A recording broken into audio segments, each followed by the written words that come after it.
problemos. Yeah, well, when the outside world is so bad,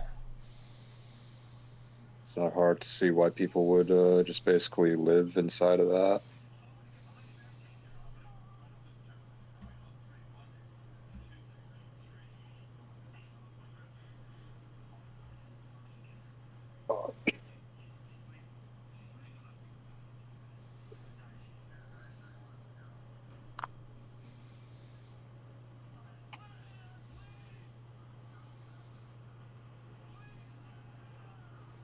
Give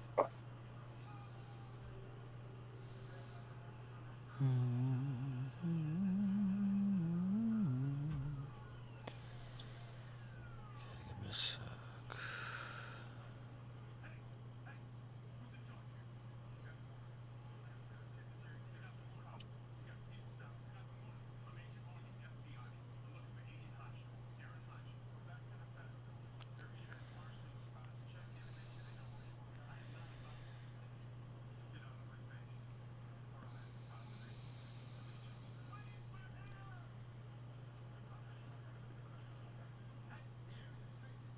Did you know that I think it's in universe as well. They actually have terms to describe different types of Dornish people. No, I didn't know that.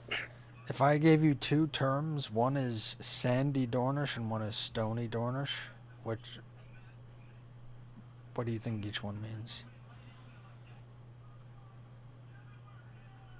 Sandy Dornish versus Stony Dornish. Uh, I guess Stony means darker Dornish people, and the Sandy's lighter. No, so it's actually the opposite because the stony Dornish would be like they wouldn't get as tanned. So like the Danes are stony Dornish. Oh. Whoa. Even though they've been there longer than the Martellian kinds. Spot on how many one-way attack drones and some of these other armaments that they've had and how effective they've been in terms of like their asymmetric capabilities, where it takes us like Patriot missile system to shoot them out of the air. It only costs them a fraction of that to build these things. So if you did nothing, I think you might potentially get the same result that looks somewhat different, which is, to your point, potentially regional instability and regional conflict. Well, I think the writing's been on the wall for a long time with the expansion of the BRICS nations.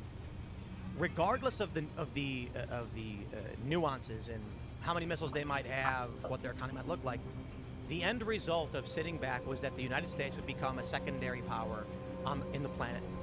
China would become the dominant global hegemon, and we would live under the rules of the Chinese Communist Party as it pertains to international trade and foreign affairs. And the American people, their standard of living would decline rapidly, and they would be pissed off to a great degree. Oh, if people are upset about interest rates now, if we get supplanted as the reserve currency in the world, do a Google search of what your mortgage interest rate, I mean, you're talking double digit, I mean, just through the freaking roof to be able to borrow money. That us as the reserve currency of the world, we all benefit from that here in the United States. You heard what Xi Jinping said about Thucydides' trap. He's quoted as saying that I hope that China and the United States can avoid Thucydides' trap, which, are you familiar with the phrase, what it means? No, good. Whenever a dominant economic power is about to be supplanted by a rising power, there's a tendency for war to break out. I believe in 16 of the 16 past historical contexts of this empire flipping, 12 resulted in grand warfare. For Xi Jinping to say this, there's an underlying threat. China is going to supplant the United States, and I hope we don't fight about it. I mean, look, in 2021 was when China met in Alaska. They met Blinken and they met Sullivan, and they specifically said the United States does not have the qualification to say that it wants to speak to China from a position of strength. Right? That was 5 years ago. Yeah. And that has totally changed. since President Trump got back into office. This is what's really fascinating about war. Now, I certainly don't trust all of the elements of foreign war intervention. Otherwise, there's a lot of corporations that are hoping for, big contracts or whatever. But there is an underlying truth in that the American people find foreign war deeply unpopular. But could you imagine what would happen if the U.S. lost the reserve currency? The American people would be 10 times angry. Damn good. I wonder how fucking So big I that wonder- planet is. Right? Are we better off as a nation just explaining literally what it is the United States does internationally to maintain having this standard of living? If you were to just look at U.S. exports and manufacturing, our standard of living would be a lot lower. But we control the global reserve currency. And the deal is... If the dollar were not still the U.S. reserve currency, if the dollar were not being traded all over the world, if oil were not traded in dollars, people would have What's going on here, and I said this on Fox News last week, China, there are reasons to believe, which would be the correct way to say that without getting into something classified, there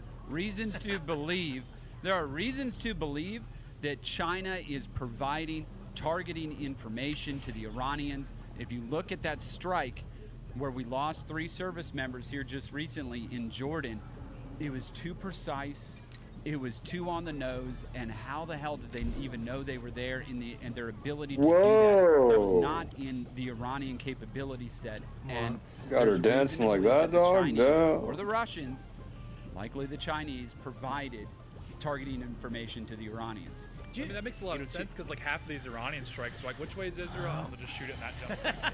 Yeah. And then all of a sudden now they're like getting these like super precise strikes. That They're makes just a lot like fire towards the sun as it sets. The only thing we know, To your point, Riley, about the production capacity, that's one of the reasons why companies like Palmer Lucky's Dog, she's wasn't but you give her that evil-looking fucking saber, dog. gives me hope for, Say at that the again? very least, the U.S.'s ability to reindustrialize. She's supposed to be a Jedi, but in at least you gave her the that first- fucking evil because- lightsaber, because, I dog. mean, I'm a they Sith just Lord rolled posing out as a the Jedi. first Nice. jet fighter that's So I've unmanned. killed people that's- yeah, it's already, going that'll fly with like 700 the dark, F-22 50 or light. with the F-33. So basically every Nice. I think it's F-35. Wait, is will there? have 2 wings Is it that like are- Mass that are Effect where it was drones like that are Paragon up and there. So Renegade? basically, it's like a small Yeah, just Dark Sun squadron and Light. for every Same individual concept. pilot.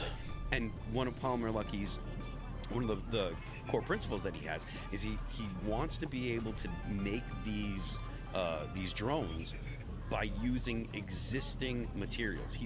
So many of our military assets that are amazingly capable. I don't know but how to they use emotes, require though. very specialized parts from specialized locations. And essentially, Palmer Lucky said in an interview, he's like, I know that Radio Shack doesn't exist anymore, but I want to be able to make weapons that are cutting edge, using parts that you could go down to the hardware store and get, that you could get at Radio Shack if you're an old guy like Yeah, me. and look, I've been fortunate enough to go out there and look at his facility, and I'll tell you, it is mind. Where's it based out of? Is it? He's Ohio. in Orange County. Oh, okay, right. Oh, so the planes are rolling out of Ohio. That's Yeah, Ohio, that's the Arsenal facility they put out in Ohio. But Oh man. you think about a Tomahawk cruise missile. I want Cost us over $1 million Man. a pop. Yep. 1.5, 1.3 I don't even think I have million that dollars a one. pop, something like that for a Tomahawk cruise missile. He has designed something that can have the exact same effect for a couple $100,000 bucks. Yep. And all manufactured in the United Really good. 6 is So okay. 5's the best one. 5, yeah. So 6 is just washed. Here's what I absolutely love, at least about Civilization 2. This is a game, for those that aren't familiar, where you build a civilization. You have settlers. It starts in like Old-timer 4000 like me BC, got a lot of and tricks you for advance sale. over time. When you decide to make your country a democracy or a republic, it's beautiful. Your production, your wealth skyrockets. There's a bonus to production I when know you that. allow the...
people to privately trade amongst themselves, and it rapidly develops economically. And then you can be literally, as the player, as the executive of this nation you've built up, watch your adversaries build nuclear weapons, and they're lining them up around your border, and you're like, okay, they're gonna nuke us. We need to go and stop them. And when you send a military unit to strike... That's the second field agent who's missed a check-in. Our network's under attack. We don't know that. We know Agent Galen was captured. He's telling the enemy where to hit us. If it makes you feel better, transmit alert level Omega to all field agents. See how many respond. Welcome. I'm Bureau Chief Riken. General SWTOR speaks highly of you. Wish I had better news to report. We're fumbling in the dark right now. Is that a tattoo on his head or is that hair? Looks like hair. That's amazing, dude. Blind spies aren't much good to me. In my job, you can't always trust what you see. Here's what little I know. Agent Galen came here to secure a top-secret operation. Something hidden even from us. Galen?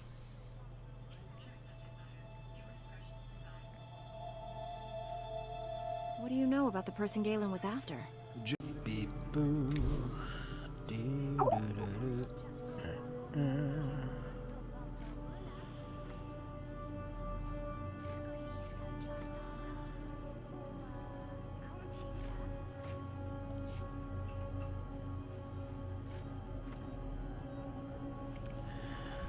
Whoa!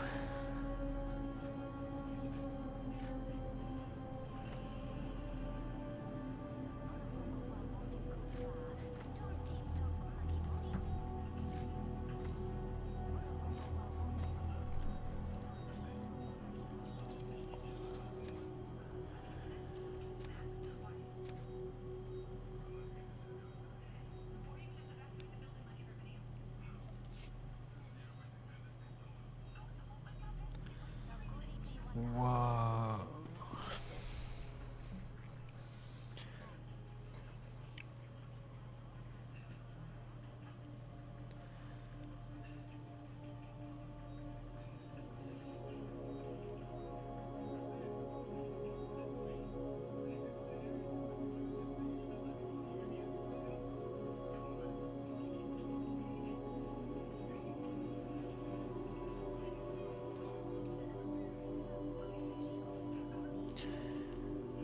Security key galactic network.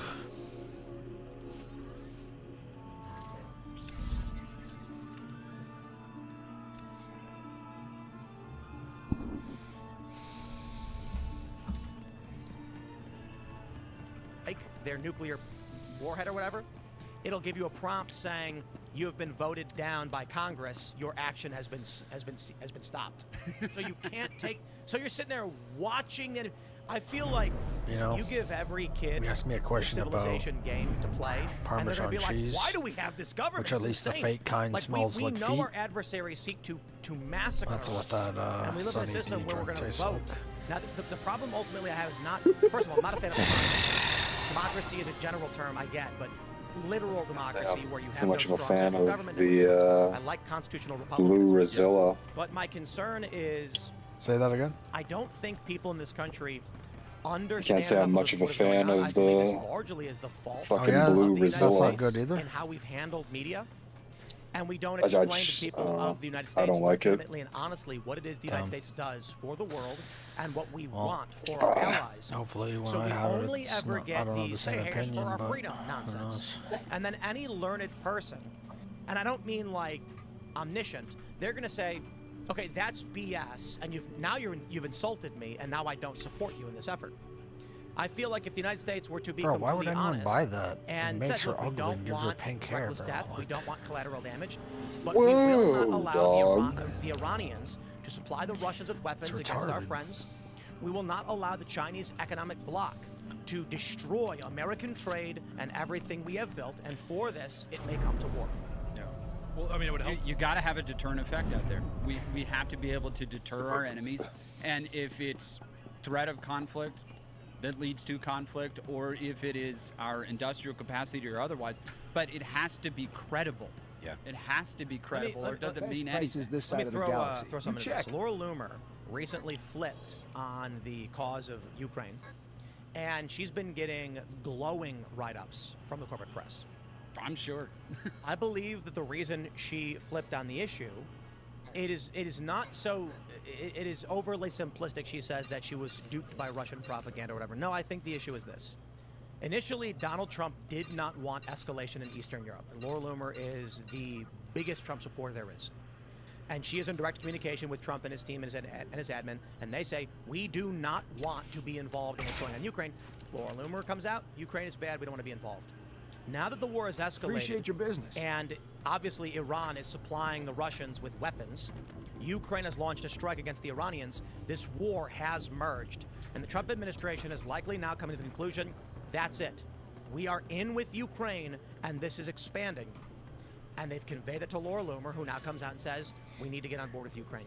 Not because we think that their government are good people, not because we are going to forget whatever it is they may have done in the past that we disagreed with, but because we have a conflict budding between the BRICS nations and the Western powers, and we are not going to align. We're not going to Nice, be my opposed to those fucking that fight chat against. won't We are work. going to get behind Ukraine because they are on our side in this war. Well, we And told China is Zelensky to- part of this. and we China is part of this as Yeah. well. They are absolutely part of this. And the thing that keeps me up at night when I think about this, the United States, we have never defeated an enemy with a population larger than ours and an economy of peer size.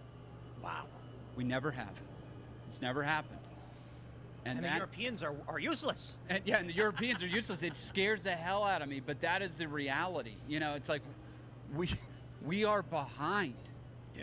We are behind. You know what I just love about this? Like, the stuff that we talk about on this show is probably 1% of the truth because we have no access to classified information. You probably know a lot more than we do.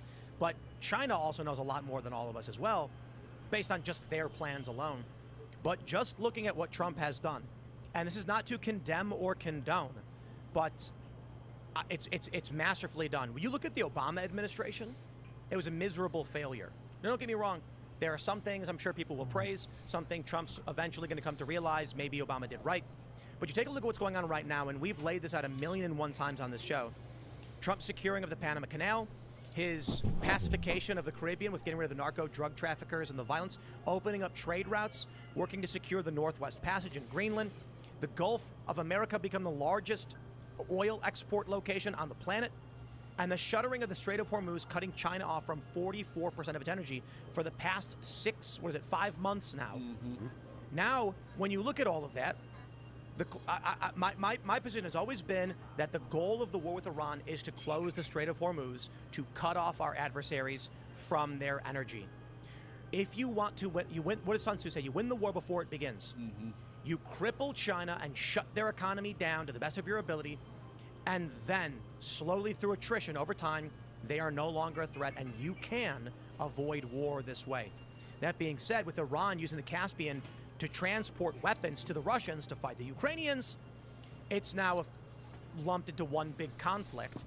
I know Phil and I discussed this conversation, and Phil's not so confident, but I believe that China has no choice but to get involved in to escalate to kinetic conflict. As you mentioned just a moment ago, Riley, they had to have been giving this information, or there's reason to believe Yes. they are providing the intelligence. But we've also seen flights from China going into Iran at the start of this conflict, and the presumption was it was targeting materials. It was chips for missiles, so they could build more weapons. There is no reality, in my view, where China is not supplying Russia and Iran with targeting materials, weapons, resources, or otherwise. Sooner or later, especially with them getting cut off, they're going to have to make a decision. Just economically die, or fight for their energy, which means direct conflict in the Strait or with the United States. And they are facing this population bubble that's going to burst through their one-child policy. So they have to put themselves in a strategically strengthened position for for when they get there. All of these manufacturing jobs and everything else that they have, there's not going to be people to replace them. This one-child policy, which was abhorrent, terrible, awful, forced abortion policy, it's going to come back to haunt them here now. And so that's going to be a massive problem for them that they're going to have to deal with. And to your point, if we can weaken them and wait them out to that point, I think we're in a pretty good position. And the Chinese are trying to stick the landing as they transition to like a more service-based economy as well, because they were trying to offshore to Africa and Pakistan and Bangladesh, etc. Now they're in this position where they're like, oh shoot, we got to put a pause on that, and it changes their entire like economic outlook. For Zelensky, it was easy. He just had to lock in and put a blazer on, and he was going to get American support. we outlined, like, we told him, we're like, dude, we'll fund you, just like don't dress like a slob. He's like, oh, okay, is that easy? And then, I got to say this, I got to defend him on this one. He was getting attacked by conservatives for not wearing a suit. He was wearing a suit. It just wasn't like a traditional business suit. It was like his war costume. It was like, it looked like a hybrid between a military uniform and a suit. And there were people being like, that's not a suit. And I'm like, it's a designer suit. Come on, guys. I'm not going to sit here and complain about the guy's clothing. I thought it kind of looked like a Bruce Lee military outfit, right. Kind of like hybrid, you know. So let me ask you what you think. Do you think that this is a stronger question, and I'm not suggesting the answer is yes, but do you believe war with China is inevitable? General, No. I'm on Terrace. I don't You think seemed it is. worried I about don't this think it's place after Ord inevitable, Mantell. but I think What's proxy the big conflicts mystery are. you wouldn't reveal? I think we're I in. apologize for the secrecy, but this involves someone the Empire would love to get its hands on. Angral's son, Tarnus, was the lead scientist on our advanced warfare projects. But these technologies were all invented by Dr. Nassan Godera. Dr. Godera is a genius. Calculates targeting algorithms in his head for fun.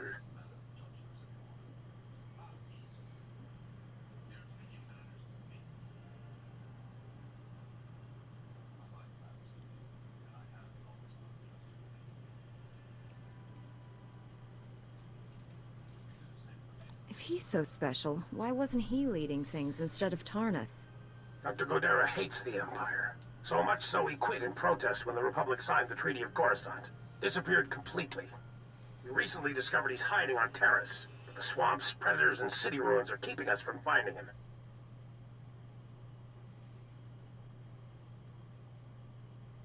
City ruins. There's no civilization here? Your masters never taught you about the Jedi Civil War? 300 years ago, there was a conflict between two fallen Jedi named Revan and Malak. Malak obliterated Terrace, hoping to kill Revan. Billions of innocent people died.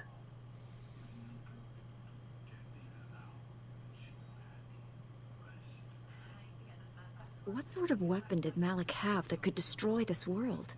We didn't have planetary shields back then. A fleet of battle cruisers leveled the city towers from orbit. The Republic is recolonizing Terrace. Recently, we found evidence that our missing doctor has been here for years. Reconnaissance discovered one of Godera's outposts in the swamp. It's entirely automated. Nothing but droids inside. And they're not cooperating. If you let stubborn droids stand in your way, there's no hope for you. Godera took no chances. The droids' memory cores are sealed and encrypted. I've had people after what you learned on Ord Mantell. We need that man's expertise. You're our best shot at finding Dr. Godera.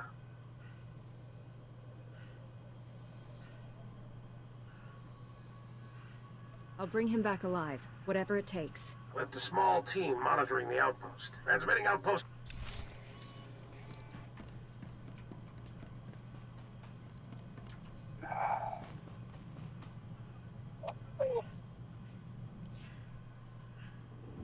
And we're in.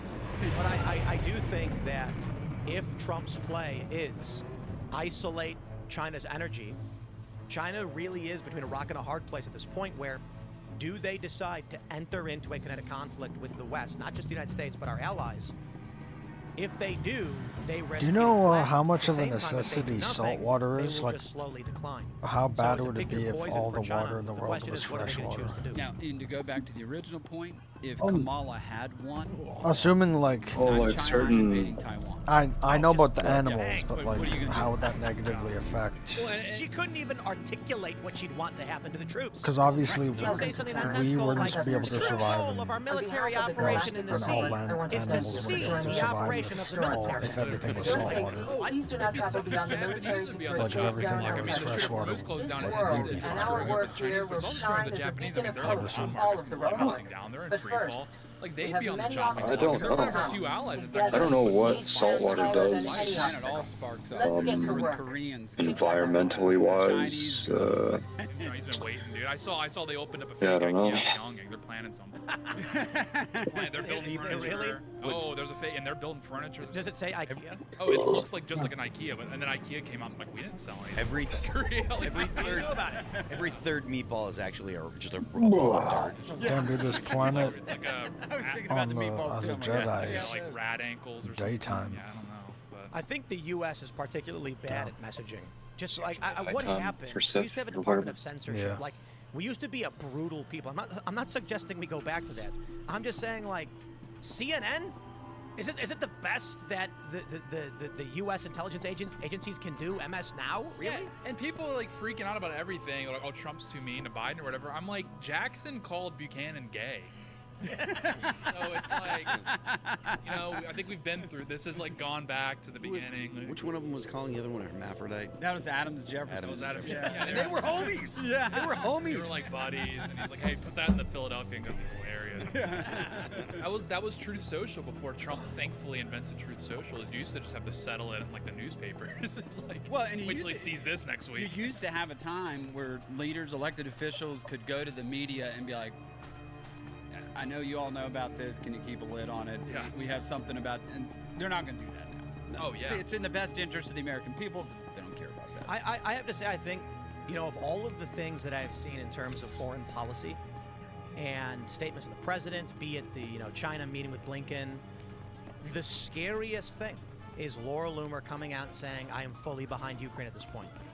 Because she does not just change her opinion lightly. And I know that she's come out, and again, I mentioned this, but she's saying like, oh, I fell for Russian propaganda. I think that, again, is a mistake in, well, I mean, look, if she's genuine, she's genuine. I'm not trying to impugn her honor or anything like that. The media tried claiming I was insulting her, which I absolutely was not. I think that Laura has access to information through the administration, and I think she's seen the seriousness of this escalation in the conflict. They're saying the wars are merging, and I think her attitude is like, holy crap. I may not like Ukraine, but we have to get behind them at this point. Yeah, you know, the thing is with her, and I know her detractors are, you know, she's nutty, but she's actually done some pretty good reporting, to it's be been fair. fantastic. I mean, she's done some really good reporting, and I mean, fair is fair on that, and I think people need to respect. I think they're scared of her. Yeah, probably. What is this? We struck back. We struck Iraq with the Saudis. Just, Where's that breaking? just check CENTCOM on Twitter. Listen, I said this earlier, and I like guys like I don't care. What is this? Just 26 minutes ago. I'm gonna say it very, very simply. I have said everything that I can say in opposition to U.S. involvement in Eastern Europe and in opposition to U.S. intervention in the Middle East. We are here. I'm not going to ever argue against the United States. The United States must win in all of these efforts. You can be mad that it happened. You can fight to make sure it doesn't happen. And I think we here rejected and resisted military intervention and conflict. We are in it now. We will see what happens. It is not a question of are we arguing for or against with the U.S. in this conflict. The question is, will we keep a hand on the steering wheel and be the voice of reason to make sure The thing tastes like Parmesan, dude. I am going to be in support of the United States and her allies. Well, you can complain no, and we can complain and it I've tastes like complained. what? 100%. It has like a what do we hint do? of An what? honest question, because I can bang my head on the table a million times. Am I Parmesan supposed to sit here and be like, smells well, I hate Ukraine, so the U.S. should lose? Yeah. I can't. Nice. Like the planes And in I mean the the air. fake we charge Parmesan, crash. not like the Yeah, Well, that's the land block of of cheese, the the right way. fucking What are you, a No, we can- libertarian? Kraft cheese that We smells can weird. accountability, which I think is rare to begin with, but we can, like, if you are mad about this conflict and how it started and whoever's Sorry to involved, hear that, that's dog. something to figure out after we land the plane in the tailspin. Yeah. I'd want to point this out, though. U.S. Saudi forces. Does that happen without the Abraham Accords? Yeah. I don't think so. I mean, Yeah, here's- tell someone 10 years ago we're doing joint. Let me grab this from Oh, CENTCOM. fucking piece U.S. of Central Command of the shite. Saudi Arabian Armed Forces conducted precision strikes in Iraq on July 28th against Iran-aligned terrorists, and the IRGC directed to attack U.S. forces and Saudi energy infrastructure. The unwarranted attack against the U.S. forces were not successful.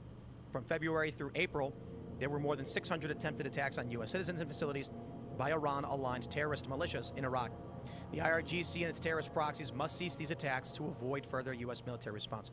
You know, I am genuinely irritated by the constant foreign propaganda and, at the same time, failures of U.S. intelligence in actually being convincing to the American people. It's all just garbled nonsense half the time.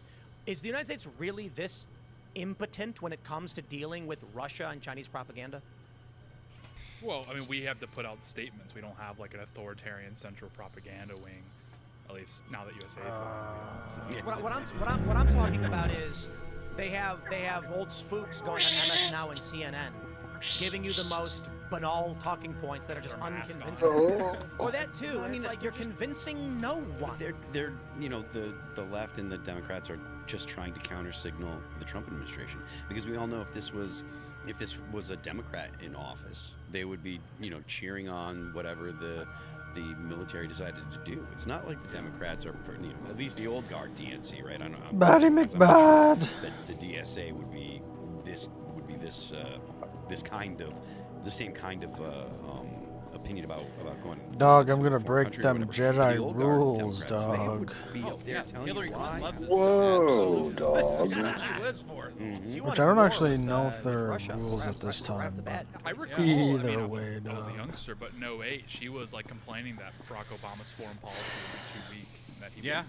It was so insanely weak. I mean, we've talked about this ad nauseum. The Qatar-Turkey pipeline, U.S. interests in the 2000s with offsetting Russian Gazprom gas monopolies. The Obama administration miserably failed in every capacity as it comes to this escalation, this conflict. When it comes to Ukraine, all of these attempts at soft power just failed. And with all due respect, I have said this from the get-go: Russia is in the wrong on the invasion of Ukraine. They lost the soft power battle.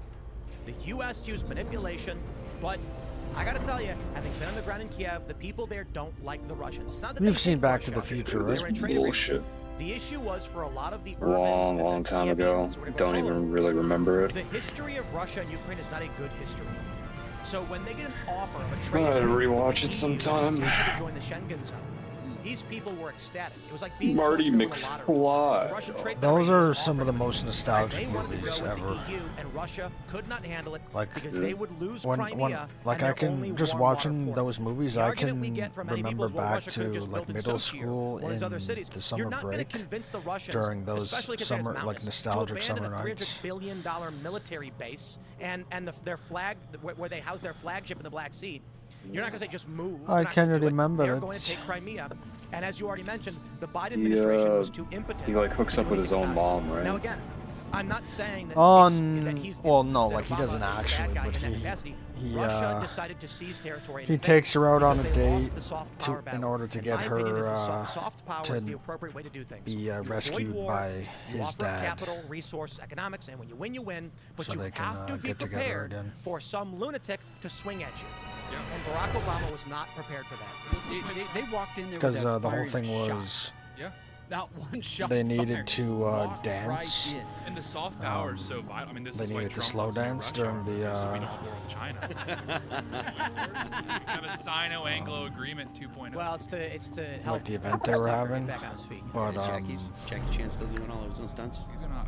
Yeah, I Jackie hope so. I'm Chan's not doing going. serious so movies like now. she Have you really seen these? wanted him. Riley, I wanted to ask She you about wanted his her rep son Roberts with basically to Riley, take like, her after the because Iranians he instigated this latest, he like, took round his of dad's fighting, place basically. obviously. From my perspective, and like from a And lot of the people's because perspectives, he it got hit seems by a like the car, so IRGC and the she Iranian fell for him. civilian That's how government it are happened to not the on the same dad. But page since he whatsoever. tried to It seemed save like his the Iranian dad because civil they didn't know, government was the civilian he got government were hit, the ones so that, everything switched. You know, agreed to the MOU. So he had to pretend to feel up his mom it seems and like then the get IRGC, punched in the not quite face gone by his rogue, dad. But they really do seem to just not be on the same page with pads are Iran currently whatsoever. open for business. Yeah, I mean, I think one of the things to think about here is the entire top echelon of the Iranian It's honestly leadership like was eliminated. a timeless Now, that movie, was and the old guard, I who never were very get much tired of it. Islamic radical fundamentalists that were in alignment with the IRGC. This new generation, who is The now third stepped one- up into those leadership roles, It's not that more it's bad. It's that it's not my nationalist-driven, cup of tea. I I'm think not I'd say, than the most Islamic. into They weren't westerns, around for the revolution. is but what it's I'd a say. very good They trilogy weren't overall, in my alive, opinion. right? So they're younger. Of course, they're Islamic radicals, but they're not driven by that same revolutionary ideology. Like, dude, that and 85, Khomeini and everybody another else, like, fucking 80s brought movie to that's fruition, right? I mean, they goated. fought the revolution, they won it, which makes them do more irrational type things, right? This new group of leadership are more like state actors, I guess is what I'd say. Certainly more interested in statecraft, which is what they're doing. The IRGC, they're on the other side, right? They're fighting the jihad, right? I mean, they're out there fighting, you know, the Great State and the Holy War and all that. So there certainly Damn is dog, a she got disconnect pretty between, eyes. I would say, the civilian leadership and the IRGC military leadership. Now, do they ultimately want the same thing? I think certainly, but how they get there, I think, is a little bit different. I mean, this new leadership, they want to be legitimized, and if they're not, you know, they're probably going to end up getting killed by their own population if they don't get this thing under control. You think that was the calculation from the admin, was breaking up that link between the IRGC and the civilian? I mean, it's like that super strong.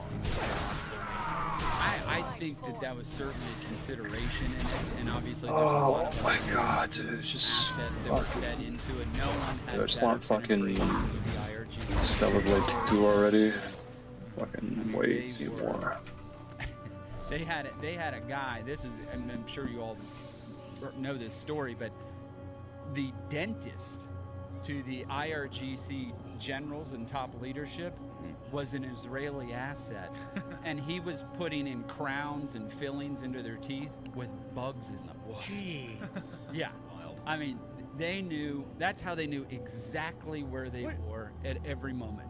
What in your view, like, what is going on with this weird bifurcation on the right, where you've got, you know, people like Tucker now deeply critical of Donald Trump. I hate how, like, I try to I don't know get, what you'd want to call it, but this ascendant not like I do it all the time, but a few times I've tried to get like certain drawings on Google and the left. and get My question is on the right. Completely an AI anti-Israel in every capacity. app to make it look realistic or like not fake. And sometimes there's not even any nudity, and it says that it violates the terms and conditions. It's like, okay, then change what violates it, and then it still can't. You look at these people, and it's like Charlie Kirk or the Sometimes AI is retarded. The Jews are keeping us around. Like, I understand to me a lot of people go, that's a straw man, Tim. I have differentiated between the Wackaloon conspiracies, which is Israel derangement syndrome, and the genuine identity of. There are people for identity on the right, just anti-Israel. Look, there is an obvious Venn diagram of circles, our interest in Israeli interests, that have a lot of overlap, right? Are they our strongest and best ally in the Middle East? You're fine. Is that even arguable? Yeah, I mean, like, is there somebody else who's more aligned with us? No, there's not. But I think part of it, though, is to be fair to some folks out there. If you say anything on Israel, then you get whacked, right? Yeah. If you say literally whacked? No, not literally. I mean, you know, people going like, yes, he's right. No, not literally. Not literally. You know. No, they come for your political career. They say, you know, you're an anti-Semite. Yeah. Look, we are good enough allies, the United States and Israel, but I think it's fair to say, hey, we might not agree on X issue. I mean, we trash talk the UK all the time. They deserve it. And they deserve it. And we're still allies. So for now. For now. We should separate. But I guess I asked because Promotion's not enough. Yeah, especially around 250. I'll give you my complete and honest take on everything. I think that the Biden administration launched a psychological operation against states targeting me, Benny Johnson, Dave Rubin, and others with the Tenet Media fiasco. It's a Tennessee-based company licensed to one of our shows, and then Merrick Garland goes on TV announcing that these influencers are secretly getting paid by Russia to create the insinuation that my views on U.S. support for Ukraine were actually being pushed by Russia. It's totally fabricated. That's why I say the U.S. propaganda apparatus is abysmally the stupidest thing. But I guess it works for half the country. All it does is bring division and animosity. So I'm trying to wrap my head around what it is they're trying to do. But that being said, I fully am cognizant, and I've discussed on this show, even going well before the Tennessee show, foreign countries do manipulate U.S. politics. Yeah. We've had Al Jazeera Plus in this country getting billions of views promoting intersectional feminism and the far left. This influence absolutely is here.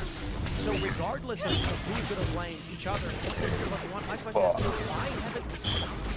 Yeah, look, it's our biggest strength and our biggest weakness. The openness of the First Amendment, freedom of speech, and it's our greatest strength. It's our greatest weakness at the same time, because they're able to go influence through media outlets and social media and otherwise the view that people have of the United States and otherwise on the different foreign policy issues, whether we're talking about Iran or this or that.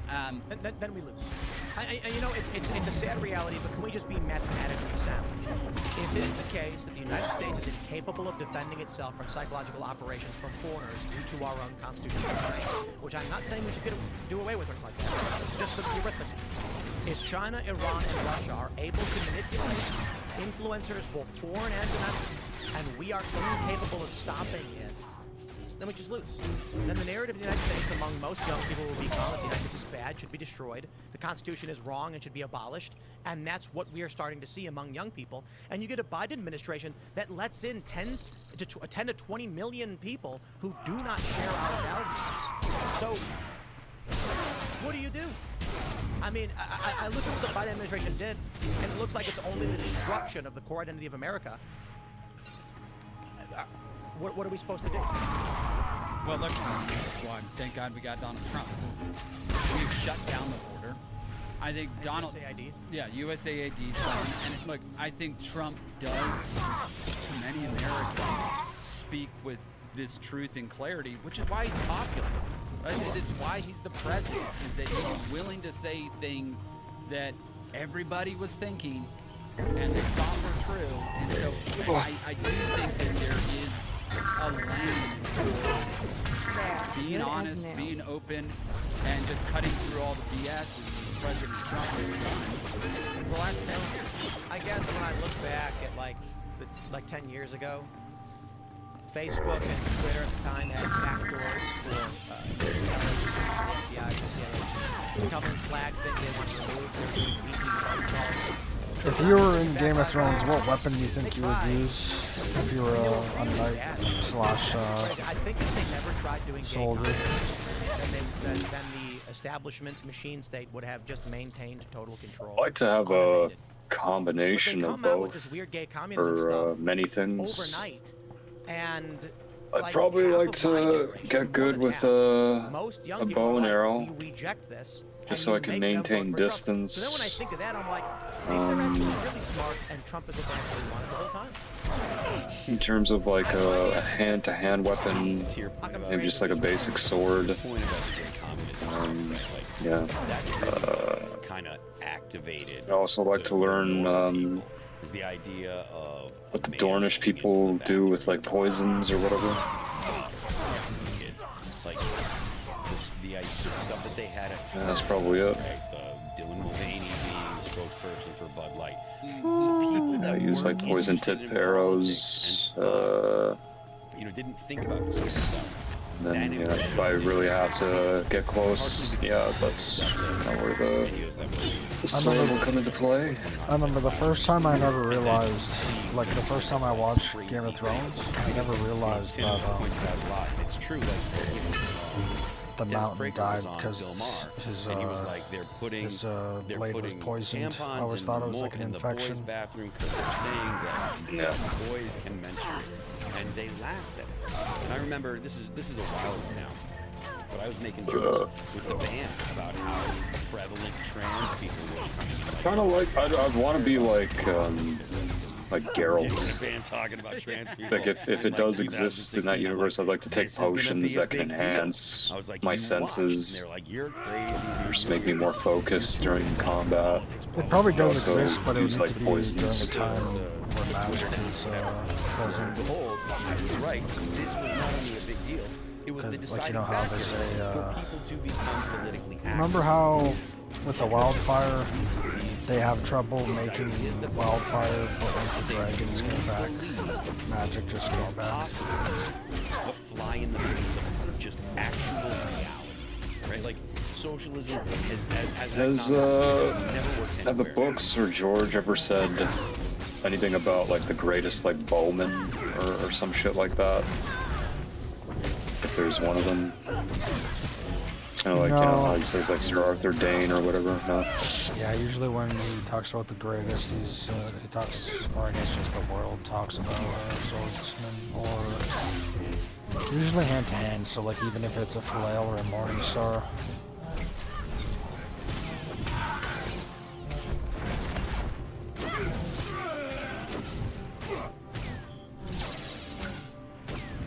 So yeah, I think getting good with a bow and arrow would probably be the best for me.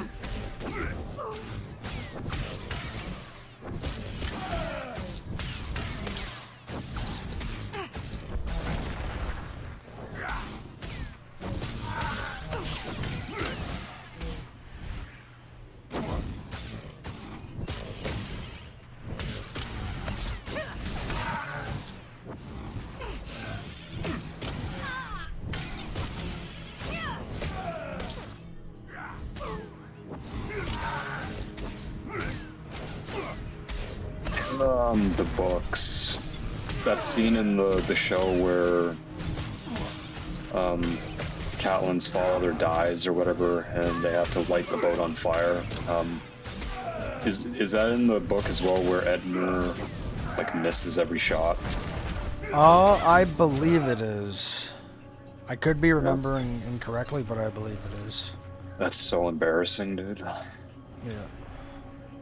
I think it happens quicker, like it's not as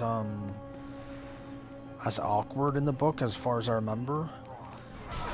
But I believe it happens. If I have to bet on that, I would bet that it does.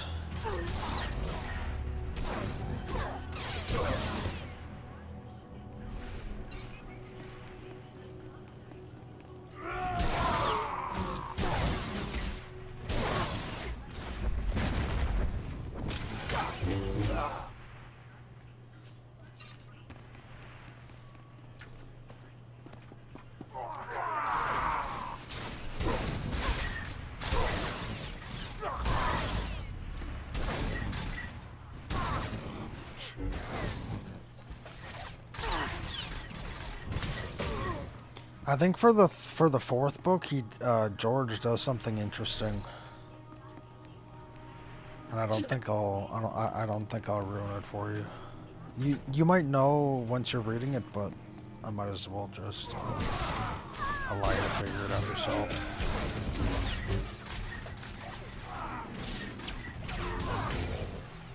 But you're still not done the second book? No, I'm still not done. Almost done though.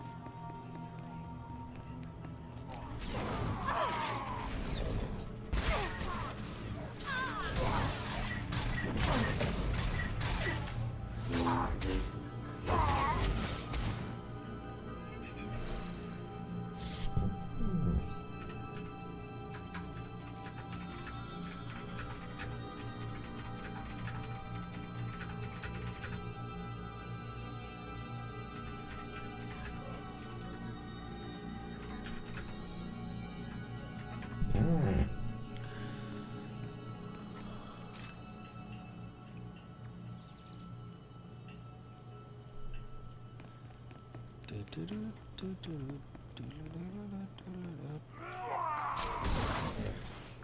always destroys an economy, it always ruins countries, and yet they still continue to do this. Like in New York, doing rent control. every time you try rent control, it ends up hurting the people that can't find places to live. It drives the cost of rent up in places that aren't rent controlled, and the places that are rent controlled, they fall to crap because the people that own the buildings aren't going to have the money aren't going to be able to make the money back that they invest in places. These things are not conflicts of policy. They are conflicts with reality. You know, they really are. They're. There was a really funny post. Someone said, "I hate capitalism. How it makes me have to work every day. I just want to feel something." And I saw that and I was like, "You're not mad at capitalism. You're mad at entropy." Yeah. That post you have to work every day because of the laws of physics, not because of capitalism. That post has 2.5 million views now. Everybody's sharing it because it's so dumb. Yeah. And I mean, you're exactly right. They are mad at entropy.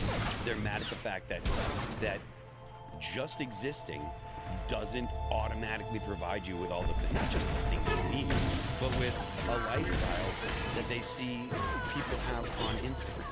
Because in the United States, even homeless people have smartphones.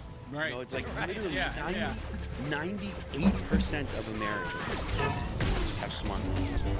And that means that most homeless people have a smartphone. You know, you have this amazing technology in your pocket, and you live on the streets. Most of the time it's because you choose to do things that mean you have to live on the streets, or you choose to work because you don't want the responsibility. It's not a question of whether people can actually feed themselves or provide the basic necessities.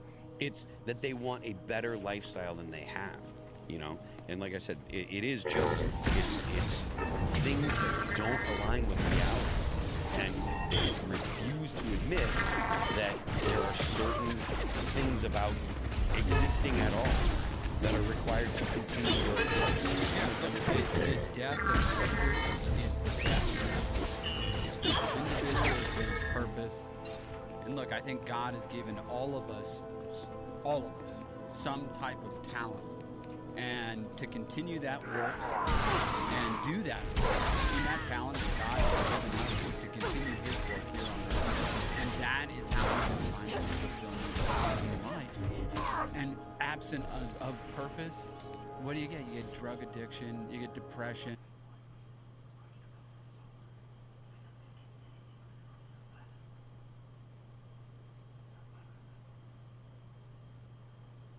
Dr. Anthony Fauci pleaded the Fifth. He invoked... Okay, this is the official chant. Judgment. But if they don't, if the masses... The public really wants the SAVE Act passed, and that ain't happening. What's that? The public really wants the Save America Act passed, and that ain't happening. Just because the public wants something doesn't mean the public gets it. Well, you know, I haven't spoken to anybody that was close to Fauci in at least a year and a half. You know, people were like, hey, the government really handled COVID well. Most people came, you know, even the people who were pro-Fauci, you know, for the most part, were coming back and saying, well, you know, the vaccine really didn't work, and you know, that like he said it did, it was safe and effective, and it wasn't safe and effective. All of that nonsense. People finally woke up, but today, I got attacked on social media by, I think they were Fauci bots. They came out of the woodwork attacking me because I just questioned Fauci's Fifth Amendment. I got a question. We're gonna jump to the story real quick. Hold that question for this. Dog. We got this video from TMZ. Harvey If Levin you were nearly a top crying lord, what house because would you want to Fauci get is a facing baddie a from? forced accountability. Check this clip out. I TMZ channel vent personal feelings. One of them Dorn chicks. About issues, but I'm going to do that today. Watching One of them sand Anthony snakes. Fauci, before give me one of them. a congressional hearing taking the Fifth Amendment. But dog, she might It's kill just you one in of the her most sleep, heartbreaking dog. things I have seen in government in my life. And this is something we need to reckon with. That I'm going to say up front, I have problems with the way the CDC handled COVID. I think that they did damage. I just got to pause real quick. Fauci did not run the CDC. No. He had nothing to do with the CDC. He was running the NIAID through the NIH. what is this guy talking about? This guy Harvey is all upset that Fauci has to plead the fifth because he's scared of breaking the law. He's immune from prosecution for everything he did over the past 11 years. The only concern is, will he lie now? That's it. But bro, Harvey, did you not know this? Did you think Fauci ran the CDC? To children, to adults, and I don't think they did it maliciously. I think they did it because they were using their judgment and were overprotective. Great, well, you clearly did not read any of the information that has since come out, including that Fauci lied to Congress several years ago. I just find this, that Harvey of TMZ would use this platform without, for personal gain, because he's friends with Fauci. He goes on to explain how he's friends with Fauci. He is using his platform to defend his friend from accountability from the American people, and it is atrocious. And I think at times overstated things they said they knew but really didn't. And I have personal problems with the way that COVID was handled. That said, Anthony Fauci, over a period of decades, has been an amazing public servant. In the 80s, I had many friends who died of AIDS, a horrible, painful death. And I had friends who lived because of Anthony Fauci, because he was willing to look at it. This dude's 75 years old. What? He was great, Harvey. I gotta say, Harvey, I'm impressed. I thought he was like 53. Wow. When he said he had friends in the 80s, I was like, BS, dude. This guy's like in his 50s. He was 10 years old. A lot of evidence that he was engaged. He's 75 years old. Holy crap. What if you die and you're being judged by God and he's just like, why did you not have suicidal empathy, dog? Really resulted in lives saved. And he has done so many other things in his career. Whoa! Epidemics. Anyway, you get the point. What if God is just like, say that one more fucking time in front of me, see what happens? Well, I gotta be careful how I describe this. But it sounds like this is very personal for him, and he very much likes Fauci. And he's using his platform to defend a man who committed crimes. No, dude. That seems pretty ballsy of you to do, man. The creator of literally everything. Criticism aside, call his bluff or whatever. Well, no, I would just the fountain of youth or El Dorado. I think. Oh, I legit thought he was 53. So you think saying it behind him will stave off his wrath because you didn't technically do it in front of him? Great things for 20 years as well. If the Nazis had remained. Well, yeah. So Nice. one man's treasure is another man's trap. Coming to the soul. I'm sorry. I'm just this guy was a few years younger than Biden. By the time you're finished uttering the sentence, you realize you were actually in front of him. He sounds like it too. Well, yeah, like technically, he's probably always looking at you, but it's omnipresent. Yeah. To oversee a secret weapons program. But so if the guy's working on the Manhattan Project, Oppenheimer and stuff. But he would also know that you're saying that to spite him. And then there was a leak and a nuclear catastrophe and no, it's not to spite 10,000 Americans. Would we have executed Oppenheimer? Yeah, dude. I don't know. Would we have? Maybe if he kept a diary, like detailing that he was doing. No, because if Fauci's COVID or this COVID, what if he's just like, do you think this is a joke? You think you should take me for granted? I just commanded you to not say that again. For building the nuclear bomb, everything seemed to have already been a joke. So it's not that I think it is; it's that that's how it's being presented. Einstein himself wrote a letter. What if he's just like, so you think my creation, my reality that I've woven together out of the darkness is a joke? They're definitely working on this. We need to beat them to it. So if there was an accident that killed a lot of people, it would have been justified under the program itself would have been justified under the assumption that the Nazis are working on this. Remember, the Nazis had the most advanced rocket technology. They were the first people to actually shoot rockets. It's just like, I've given you all these gifts, and from Nazi Germany over to the U.S. this is how you choose to act. It was World The War person II, who gave so you it these was gifts. a significantly different thing from just let's see if we can do this, which is what they were doing with the COVID vaccine. If all the stories are correct, they were experimenting just to see if they could do it. There was no actual justification of we have to beat someone else to this technology. So no, there wouldn't have been a situation where they're like, oh, hey, you know, there was an accident and you were screwing around with things you shouldn't have been screwing around with. No, they were literally in a race with the Nazis, with the Germans, to produce a nuclear bomb. I know everybody has landed on that. It's like, I'm gonna make you constipated for 3 months, and then I'm gonna make you have to go to the bathroom.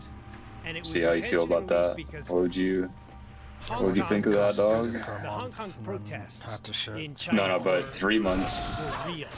It's gonna make it 3 months. Starting to really upend the communist control, and they were, you know, And he says he's not gonna allow you to have medicine. Like, there's not gonna be any medicine or medical help for that. You're just gonna have to go through it. It also had the added benefit of hurting Donald Trump. You know, yes. Well, dog, if he wants to do that to his creation, then that's his choice. Go around the law, you know, in terms of What if he deems it as justice for your slights and treachery? Even if it's justice, it's still look, I don't have any kind of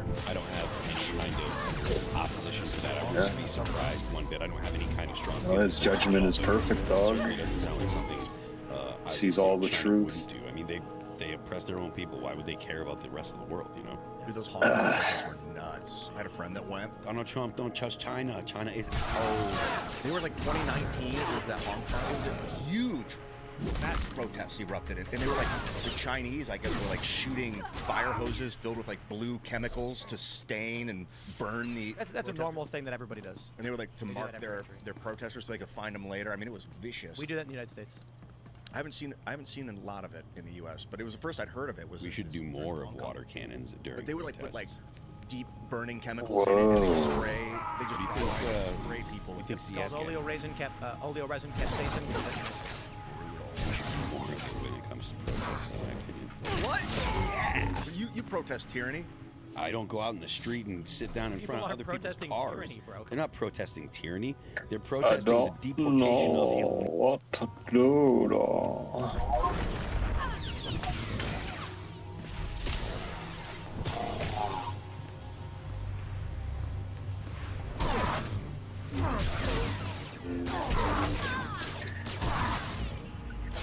He's judging. He's like, you're greedy. You didn't give your sister any money. Fucking greedy bastard. Oh, good for him, man. He's just like, you could not see your sister's suffering and you did not offer her any money. The fuck is your problem?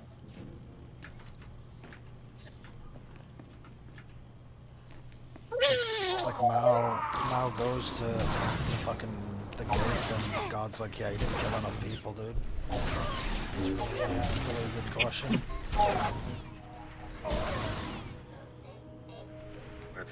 What if God's just like, you hit behind this false illness, your back was perfectly designed, I created it, you use this to guilt people into... I'll say that's a very objectively correct opinion.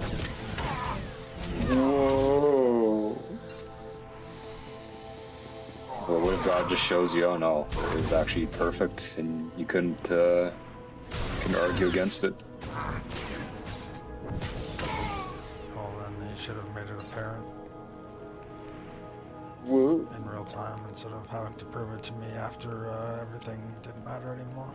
Yeah, but dog, he did prove it. He's just like, you could walk, you could fucking toil with your hands, but you chose to fucking be greedy, dog.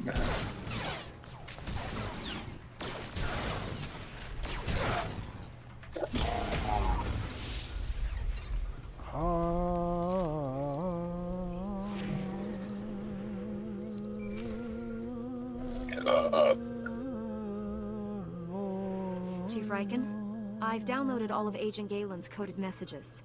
Transmitting a decryption signal to your holo. Scrambling? Times and locations, standard tracking details. And one priority holo. Playing that back now. Found our lead operative. Dead. Nope. Not sure what's worse. I want a full strike team helping me storm that recruitment center. We're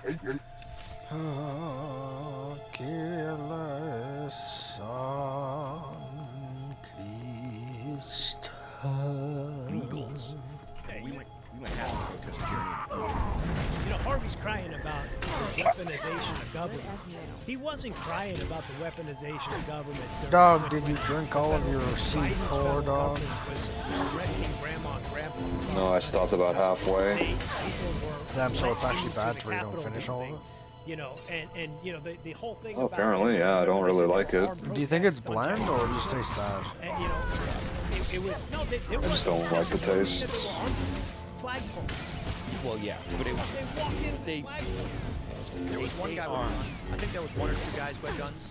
But to characterize the entire J6 as like an armed... They say armed because what they want to do is to give the viewers or the person listening to the news report the impression that they had rifles, they had guns, and they were attacking the Capitol with guns with the intent of trying to get in and so many people bought into that. Yeah, absolutely. So many people bought into that. Well, like I said, weaponization of the government is sending the government after it's not holding I was just going to ask if you've ever... I feel like I already asked you if you watched Mulholland Drive. Fucking scenes. And then there... I didn't realize because I stopped watching the half an hour left. There's another scene that's just like the movie that's it's pretty hardcore. We have to start holding people, like full the frontal. officials at the highest level. I mean, we've pretty lit. One of the things we talk about on the show a lot is like the loss of trust in not just specifically. Have you ever seen a movie This is exactly people with correctly what is his name? If you're Robert De Niro, where in the government, I don't know what it is. I don't know what the movie's called, but there's one scene. Case in point, right? Like the average person that's not Casino. The story, they're like, all right, yeah, of course you should. There's one scene where he's walking with this hot blonde chick in a parking lot, and she keeps like pestering him, and he's just like, if you say that one more fucking time, you're not gonna like it. Or it's like, just don't say it again, right? Of course he's. And like, she doesn't say anything for like 15 seconds, and then she says something, and he immediately shoots her. He just like pulls out a gun and shoots her. Yeah, that sounds sick. No, I don't think I've seen that. What does it matter? Is he the bad guy in They're not. They're gonna do whatever they want. They thought when they were electing Trump, or wait, no. Are you talking about Heat? Massive change. Trump was very naive in his first administration. No, it's not that movie. I don't know. Stories. Everybody's heard stories about how that's not that he won. He was like, I had no idea. It's definitely not. And everybody was predicting Hillary Clinton was going to win 99% chance or 98% chance, whatever they were saying. And so he was massively prepared. He did win that he wasn't the president, and he came back and he's done some really significant things. But it took 70 years, 80 years to build your fucking bullshit's not working. Like, it's unrealistic to think that one president can come in and say, all right, we're going to do all this stuff and fix everything in one 4-year term. It's going to take consistent elections the dark side. Actually intend to do things like Trump's done. The dark side rules all. 10 presidents, you know, maybe 6 or 7, doing the same kind of things that Trump does to shrink the government, shrink the bureaucracy. I'm not particularly critical of Trump when it comes to the things that he has not been able to accomplish, and that's because the president cannot do the things that people expect. Congress has to do a lot. Did you finish your drink? Damn, dog. Of course not. Even though it's 0 calories, like it's not even good enough to fully intake as a 0 calorie. Because usually I would stop if it's gonna in hindsight, you might actually see give me too much sugar. like like you said, he hired the wrong people. What he did, It's not even sugarful, man. He found the best people in the field. And the problem is, Well, not in his first term. the best You're people concerned in about the calories, the best dog. people in politics are the worst people on the planet. Oh yeah, when you And that's the gain problem. weight. He hired the best politician. You mean the best people? Dog, you just ate like 2 fucking burgers and 2 fucking sets of fries, and you're talking about calories from a fucking drink, dog. Get your fucking head out of your ass. Nice. No, I'm talking about Bill Pulte. Hegseth is like a... God forbid the fucking drink like fucking calories. Well, I mean, dog. Hegseth is a military guy with real experience, and he was like, I don't want one of these political generals. I want a real guy, you know. Right, and that's the core difference between 2020, 2016, and I mean, I think. Curious salon or dog? What? I mean, he fired a third of the Curious salon dog. state of the intelligence agencies. Kiri Christiale This is not a weaponization of government in the way that maybe you might be concerned about Biden directing his DOJ to go after J6ers or Trump. Dog, you going want after some Comey for Reese's seizures on Puffs the- cereal? He was inciting violence, but that is Not the at president this directing, hour. as far as I know, the DOJ to go after a guy. 0.8 million That you might pounds. argue is weaponization, but having He wants to Congress fucking drink a drink that's fucking Parmesan, but he doesn't want fucking Ah, Reese's dog, I'm not even drinking. Fauci lied in 2021. I showed the article. September 9th, Dude, 2021. that just sounds News so and reports. funny. Fauci lied to Guy Congress. wants to It's a drink a crime. drink that's Parmesan. We had a Bannon was held in amazing. contempt. Navarro was held in contempt. Dude, that's what you fucking said, For dude. fake reasons. They wanted documents from Ah. Bannon. He said, this is classified executive privilege, so I can't just turn them over. The president has to approve of this. They said, we're going to lock you up. He goes, Bro, I don't want to talk to the president, see if we fucking can grate a Trump fucking then block says, of Parmesan yes, you every can time I release this, want to and fucking Congress eat went, too late, go to pasta. jail. They held him in Just have contempt it even out of the after he bottle. agreed with them. These I people understand. it's a dangerous cult But of for one, psychopaths, grated and they're cheese is just NPC objectively better. Shield army. Then I guess And you get to it choose is how possible much. for Congress to weaponize their power, of course it is. But And I it don't also see it this also as that. This mixes is a with legitimate, like Fauci legitimately, if not non-solids covered up crimes, much committed better. crimes. Maybe it was at the behest of someone, maybe it wasn't. I don't know, but it's pretty. I mean, there's enough evidence to consider that it's not a weaponization. You gotta at least try to at least like get to the bottom of it. No one made Fauci lie the first time, and no one asked him to lie this time. He could have just testified to the truth. He didn't want to though, because it would destroy the Democratic Party. Dog, it's made with And then I real imagine- Reese's peanut Let me put butter, it like dog. this, 'cause I want to be very careful how I phrase this. I imagine anybody who spills the beans on what the establishment Democratic Party is doing will find that they accidentally consumed porn. I think Fauci knows if he wants to retire, he's gonna roll the dice, and hopefully Congress will put him away because he's not gonna retire if he turns. Let's be honest, Ian. Let's say you had information about the arrest of Hillary Clinton, and you were called to testify before Congress, and then a man showed up at your house, and he said, "You know what happens if you say one word." What a horrible scenario. What would you do? I mean, Reese's Pieces. I'm not gonna throw my life away for some. Oh, this fucking guy wouldn't shut the fuck up about that shit. Now he's refusing whenever I fucking ask him if he wants to. Dr. Fauci, he's Oh, got 3 fucking kids. amazing, dude. And so what happens is You and your fucking the machine Reese's doesn't Pieces, come to you dude. and say, Fucking like 10 months straight. Oh, I'll phrase it this way. One of my favorite ways to explain this. nice. The deal with No, the I actually devil don't know what was you're talking never about.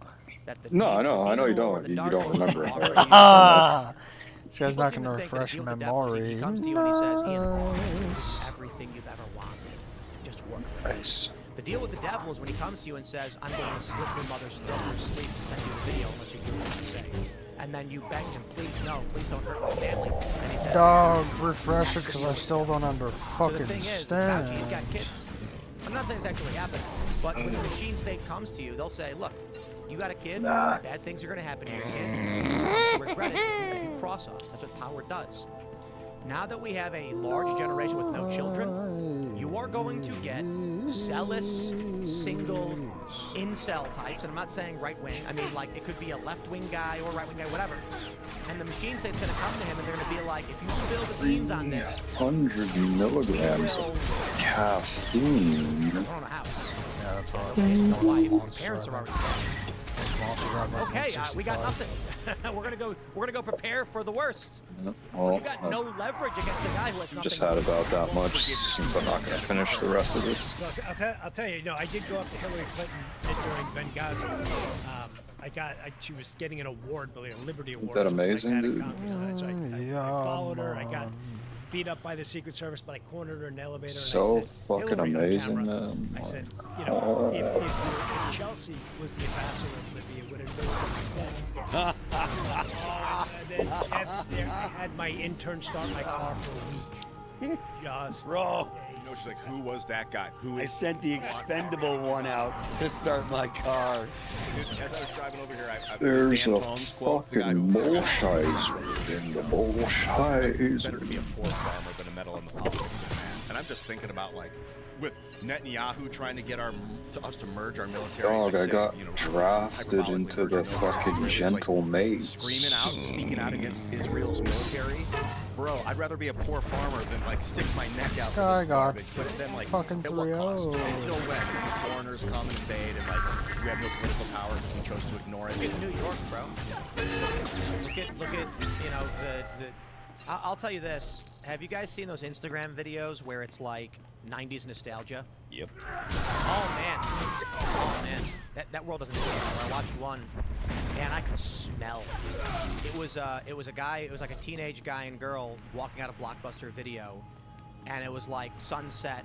The street lights were lit up, and they were like looking at Blockbuster, you know, cassettes or whatever, the cartridge cases, and I could just smell the air. I remember exactly what that moment was like. It's completely gone. It's gone. If you want to raise your children in the world you grew up in, I'm sorry to tell you, it is gone.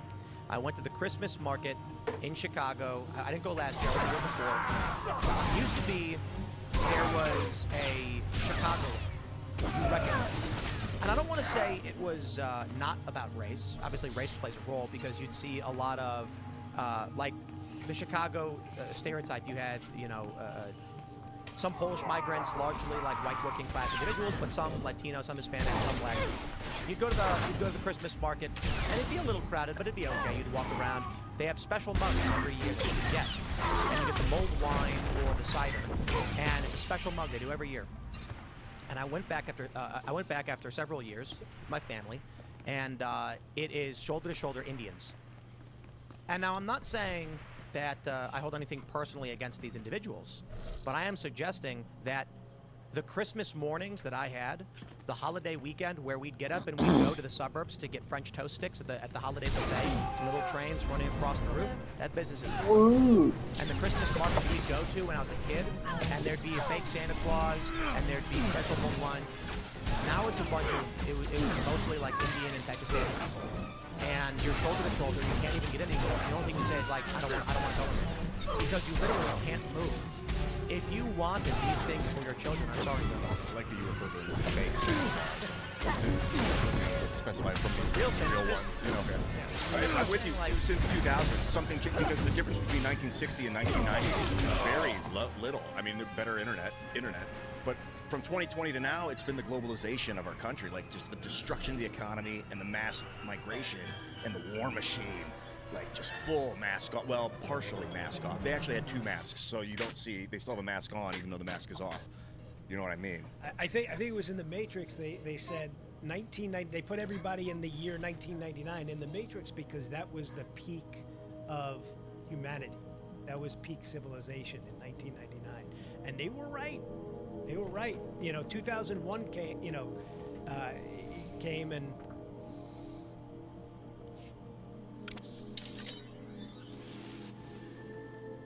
You'll be all right. I'm here to help. Chief Riken, the recruitment center was overrun with Imperials. No sign of Agent Galen, but I've just freed some refugees. Not refugees. Heroes. These people put their lives on the line for victory over the Empire. Name's Velnarok. Been recruiting volunteers for the Power Guard project since it started. Those people... The Empire stole their homeworlds. They jumped at the chance for payback. Over the years, hundreds of people volunteered for the Power Guard experiments. Heroes. All of them. They're called experiments because most end in failure. People know the risk, but they're willing to try anyway. Don't know how the Empire found us, but they control the whole project now.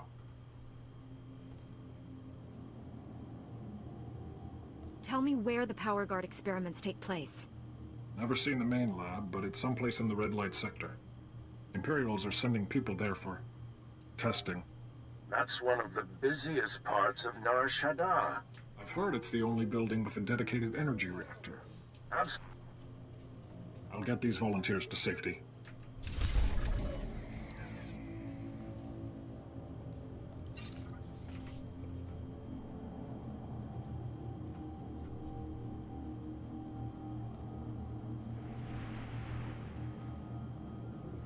And 9/11, and then our whole world turned upside down. I've been thinking about farming a lot lately because I think the future is farming. The future is farming. Buy a piece of land, start growing food, because food scarcity is how they control. I think it was, what's the guy, Hillary Clinton's advisor, Nixon's advisor, who was talking about limited war. You know, the warmonger who died at the age of 95. Kissinger. Yeah, Kissinger. Said if you control the food supply, you control the people. If you control, the monetary supply, you control them. Control the food, you control the world, basically. I'd like to see what your farm would look like. I don't even, I don't eat tube vegetables, grow potatoes, you know, simple greens, things like that, or things that are easy to grow, things that are hard to grow, indoor, outdoor farming. But like, if you can secure your food source, you can weather the storm. Because the economy, the economy is on track to blow up, dude. Didn't we order a greenhouse at one point? I kind of remember, like, at your request, we had, like, this greenhouse. I'm not sure if that was vegetables or not. Chris, I think that's Chris, but I don't know. But, hey, man, you know, we have opportunity. We got a lot of land. You know, you can start by just, like, having, like, potting plants. And every spring you mow, at least in New England, you start by, you know, getting some little, I forget what they're called, but they're like almost like egg cartons. You can start your plants in that. Start doing broccoli microgreens. Yeah. Very easy. Yeah. It's once you know what you're doing, it's kind of like common sense. You gotta water it, and then you take it out into the real garden and put you just get some raised beds. And I'm just like a novice trying to explain to the world how the farmer's like, oh my God, but you gotta water it more as it gets bigger. You don't water it the same amount every day. I just killed that person. The child needs more food as it grows. Mm-hmm. So I don't know. It's not like I'm not trying to solve the world, but man, if we can control our food supply, take it away from Monsanto, person by person, farm by farm. When did you non-heirloom get put in this game? Heirloom seeds, so that way they'll actually be usable. We have a big next year. A bucket that guy gets bitches though. Seeds. Not preserved seeds. I'm talking about seeds. He's better than us. He knows how to play a flute, dog. Yeah, dude, he can play for hours. Seeds you buy from the nursery or whatever. The seeds that are produced in the fruit, they're not fertile. Stand by for examination of suggested process. I think they're called heirloom. You have to be able to get the fruit themselves, pull the seeds out of it. The song of the next year. Chads. But the seeds that are from the stores, a lot of times they don't. You can't plant the seeds. Seedless watermelon and stuff. No, not seedless. No, I'm not talking about. They genetically modified You know Carcosa, dog. Yes, but I know. I'm talking about fruits that grow, but the seeds are actually sterile, so they can't. Like they're modified so that way you can't grow a fruit, take the fruit, pull the seeds out, and then put them in the ground. Yeah. So that way you have to go back and buy more. I didn't know they were doing that. Yeah, they do that. Yeah. It's terrible. Yeah, they've done weird things with their modifications. They'll modify like soybeans, I think, so that it needs a specific chemical. Oh, really? To force you to have to go back to them? Yeah. Wow. Maybe it's soybeans. Maybe it's corn. Golden corn. I'm not sure. Golden rice. Is it rice? God, this big ag, dude. Talk about the medical industry, pharma, bioweapons, and big ag. It's like this interwoven mess of a monster. Control the food supply. You can physical health. You can. Well, I mean, you can find places that have, heirloom seeds where you can buy them still. They're not the ones that you're going to get at your, most nurseries, but you can find them online. So I just pulled this video up, and I'm going to tell you right now, when the AI can write to your brain, and we have, like, as I described, read-write technologies, people, I would even estimate a large amount of conservatives are plugging themselves in like that. And this is just one example of why. Watch this video. Be like what you expect from it and stuff. And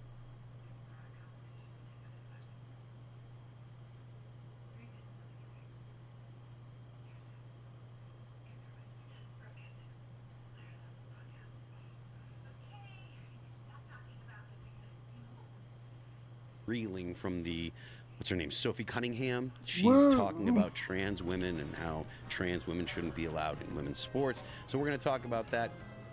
And there was a school shooting. I'm pretty sure this guy's wearing a woman's fucking outfit, dude. What the hell? And the Appalachian High School shooter's father has been sentenced because the kid got a hold of his father's gun and went to school and shot a bunch of people. So before we get into any of that, I want you to head on over to timcast.com, right? Join our Discord, become a member there. All right, I want you to head over to did you say you were gonna send something, dog? Join Rumble, so that way you can watch the after show. If you join the Discord, you can call into the after show, talk to our guests, talk to us, ask us a bunch of questions. There's a bunch of people. There's like 20,000, 30,000 people in the Discord. You can go ahead and see there's a bunch of different rooms in there. There are people that have got groups. You can play Dungeons and Dragons. There's all kinds of activities going on. The people have even got married and had kids because of the Timcast Discord. So if you support the work that we do here, head on over to timcast.com and become a member there. So smash the like button, share the show with everybody, you know, joining us tonight to talk about these topics and a bunch of other stuff. It's Daniel Turner. Great to be with you. Daniel Turner, Power of the Future, energy, climate, all those fun things, and your favorite Virginia sheep farmer, and it's great to be back here. Thank you very much. Olivia's here today. Yeah, hi guys. My name's Olivia, and I'm the community manager here. I manage the Discord for Timcast. If you were a member of the Discord, you would know that. Tate Brown is holding it down. Yeah, I'm here. I'm excited. Yeah, the Saudis going after are they going to go after the blowfish next? Guys, we're getting the show rolling right away. That was good. Also here, Daniel, thanks for coming. It's always a pleasure. Let's get into the news, Phil. From NBC News, Spain deploys military to Ceuta after thousands of people breach Morocco's border and at least 9 die. The head of the Ceuta regional government called for Madrid to declare a national emergency, warning that migrant reception centers were overwhelmed. They just fucking released on their official channel like an AI border with Morocco and like Ceuta music after video thousands of migrants streamed into the tiny Spanish territory, with at least 9 dying in the attempt. The announcement comes after local authorities in Ceuta have asked the central government in Madrid for reinforcements to manage a border crisis like she's like that had been singing building it, up but like before boiling over on Thursday with large crowds of people breaching the border fence. Spain's government said Thursday that it would send the armed forces to help the civil guard to maintain security in the city of Ceuta. It also announced that Spain's Prime Minister Pedro Sanchez will join Interior Minister Fernando Grande Marlaska and visit Ceuta Friday. The situation is absolute chaos, and if you've been looking at X at all today, that's all my feed is. It's just hordes of dudes coming into Ceuta, Spain. The situation is absolute chaos. Rashid Sibi said, ahead of the association that represents Spain's civil guard officers in Ceuta, who police the border, told the Associated Press, it's not possible to give precise numbers, but there are thousands of migrants crossing, he said, adding that the border had totally collapsed.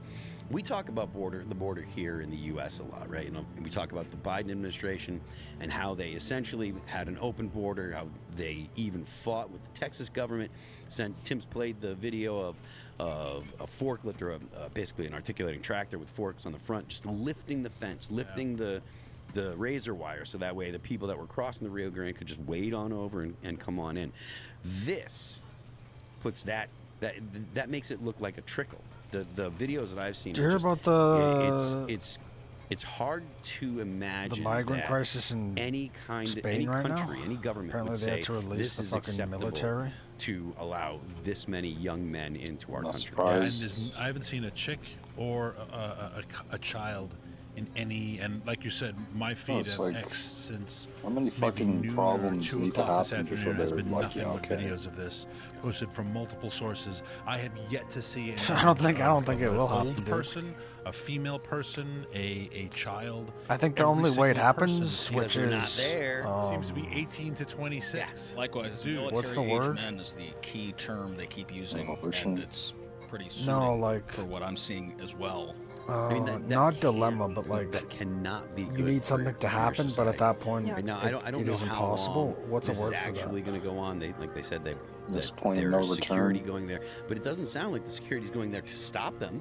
It sounds like the security forces It's are going like, there I think to the only manage them when they come. I think the only thing that and if that's could the get them case, to change their mind because is Spain if is a part of the EU, they can get you know, killed. filter through into, But then into at that point, they're any of dead, the so other it wouldn't countries in the matter EU. anyway. I mean, I'm everybody talks trying to about how find a Europe's word got such for a that.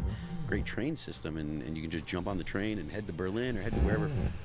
And this at a time when because like Europe I is think struggling with like migrants, right? my Like, cousin, they've taken in I so think many if migrants something from the bad Middle happened, East. she'd And still they, be again. They tend not to be families. They tend not to be delusional. You know, kids and women seeking refuge. about They what the tend actual to be problem is. young men. And a society that has too many idle young men has problems. Historically, that is a guarantee. Yeah. I mean, there's a lot of context here of why this happened. Like, this didn't just spontaneously occur. For one, there was a buildup at the border for, I think, a few weeks. Dude, even now, though this thing is completely 100% AI made, thousand people looks had fucking gathered hot. at the border with Ceuta. It's worth noting Oh, that yeah, of Ceuta course. is across the Strait of Gibraltar from Spain, so it's on the Moroccan side. It's like a little enclave, basically. Spain has like 3 of these, but Ceuta is the only one that's like properly like a city and whatnot. And one piece of context is Moroccans in some ways view Ceuta in the same way that the Argentinians view the Falklands, is like, this is like rightfully our territory, it's lost. So for a lot of these people, you know, there's a political motive. Just to keep fleshing this out, the king of Morocco, Phil, do you want to take a guess at what the king of Morocco's name is? Pedro. It's Muhammad. Muhammad. That was going to be my guess, was Muhammad. King Muhammad VI, they have this thing called Throne Day in Morocco, and it actually, I think, was yesterday. And per tradition, on Throne Day, is the king will issue royal pardons to a lot of people. So there was about 2,000 pardons that took place over the last 2 days. So the timing's a little interesting there. Granted, we saw a surge of, I saw some estimates as high as 60 to 70,000 people surge across, likely around 20,000, which for a city like Ceuta is still insane. But that's the Moroccan context. But that's what a lot of people are maybe speculating happened. I think what's more scandalous here is that this is what led up to this. You know, the context in Spain that led up to this raid happening is the Supreme Court in Spain last week issued a ruling that prevents summary returns of sea crossings, right? So if they intercept a boat that is attempting to land in Spain, previously they could turn them away, just deport them, send them back home on their way. Now they have to take the boat, take them in, process their asylum claims, because that's their right. Yeah, you know how you deal with that? You But just all that start actually shooting did them, was just dude. ensure that if you arrive to Spain by sea, you can stay pretty much however long you want. Pedro Sanchez, the PM of Spain, man.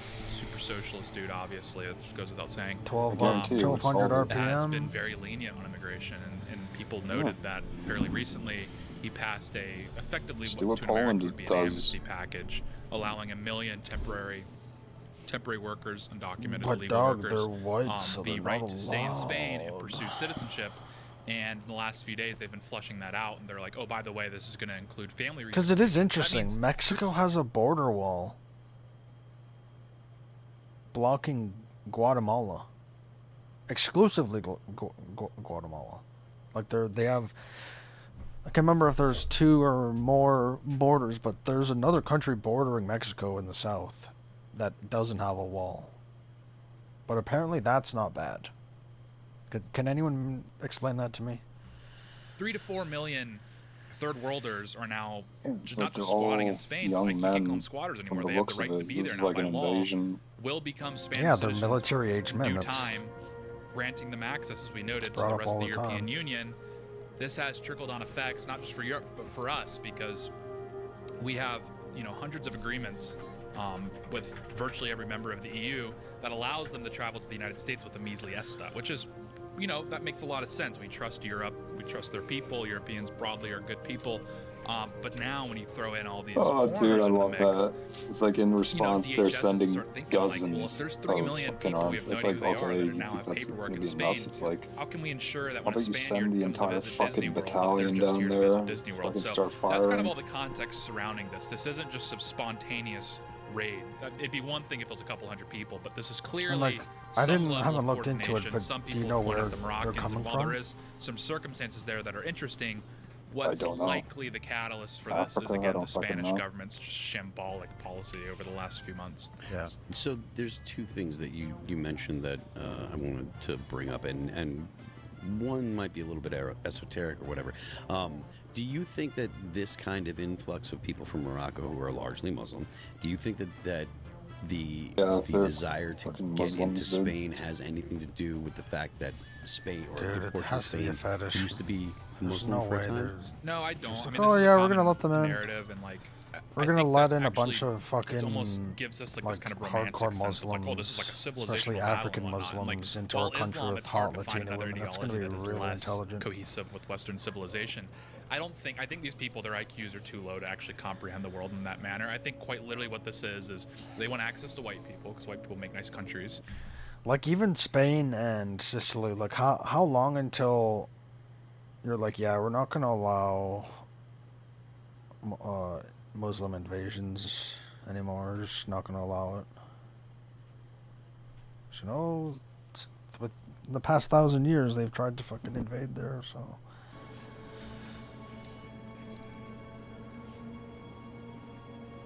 And Spain is wealthy, and they don't have jobs. And Morocco, it's a decent place to live, but not a great place to live. And Spain's right there, so they're like, I just want to go to Spain. So while a lot of us in the media like to frame it as this kind of romantic, Christian versus Islam, A the lot of this Reconquista, and nonsense really started powerful happening narratives. when women And while started I'm coming sure into for power. maybe the sharper ones and or some of the leadership and their communities and whatnot, they do I view would it in argue these it's terms. like The average kid crossing the border probably doesn't even know 2 what the decades Reconquista it was. I mean, he has a started vague idea to of happen it, like but that. what he's actually more interested in is just having access to Spain's economy. And then once they having got like access to a Spanish, pretty high percentage, it skyrocketed. social programs, and for them, it's primarily just about access to white. So I don't think that, like, I wouldn't challenge any of the ideas, but it does make for at Doing the least the same way shit that in it Canada, sounds, it so would make for a compelling narrative. You can get to fucking Spain, import and they have mass all amounts this, of fucking they're immigrants. a wealthy country.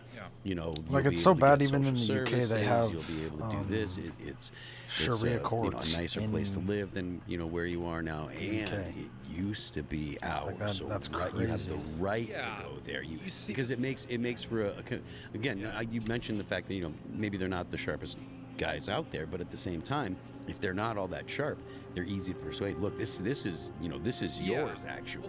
And I think what's interesting there is that probably is part of like the broader narrative, because like Mexicans have this narrative with the United States. California, they'll say yeah. like, oh, we didn't cross the border crossed us. It's like, actually no, these states were all like 95% American until like 50 years ago. So it's like, no, you actually crossed the border. Although there were some people that are of Mexican extraction in the states, the vast majority of Mexican Americans, they can trace their lineage to the 20th century migration. That's neither here nor there.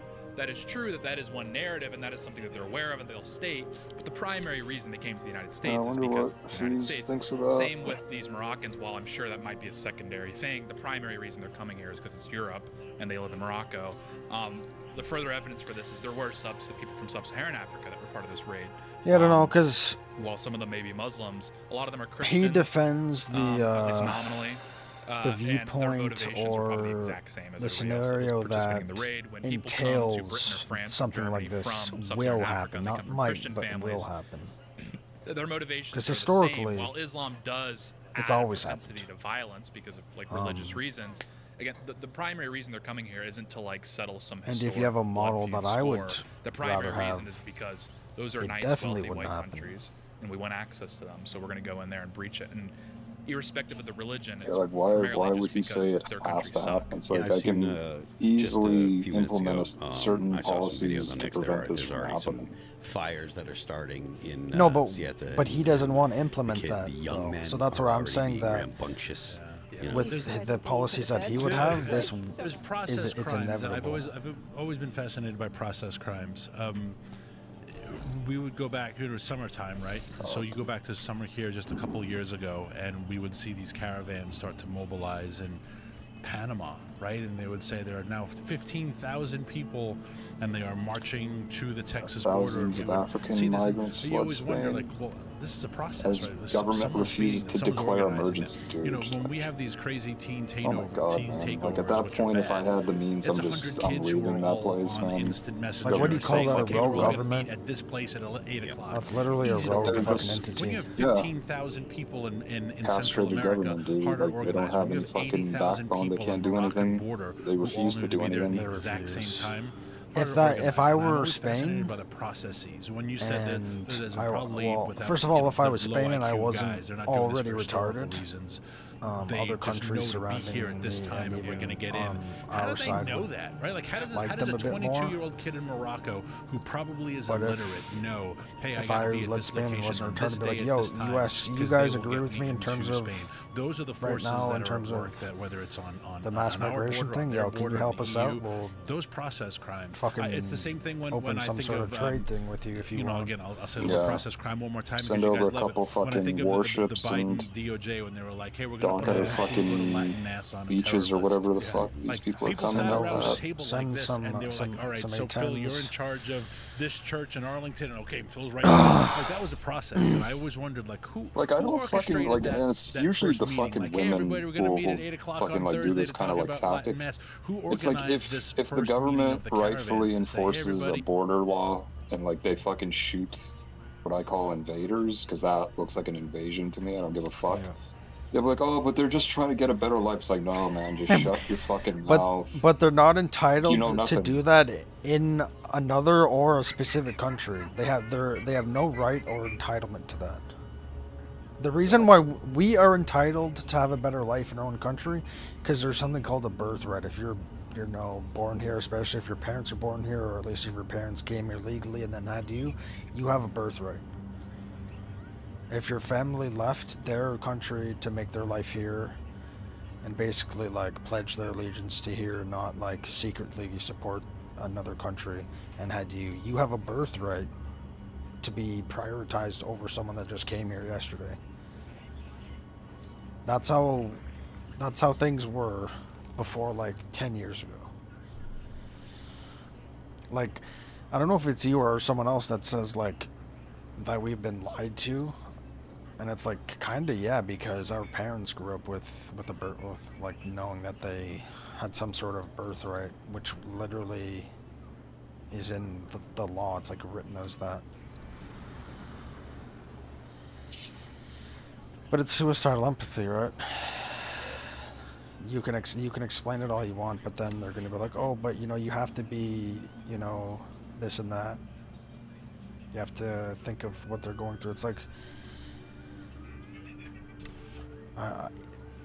I'm gonna either say I don't care or fucking fix your shit in your own country. A few hundred years ago, fucking white people had to come here in a brand new fucking land and build shit from literal scratch. Fucking white people in a land that's foreign to them can do it. You can do it if you've been living there for hundreds of thousands of years.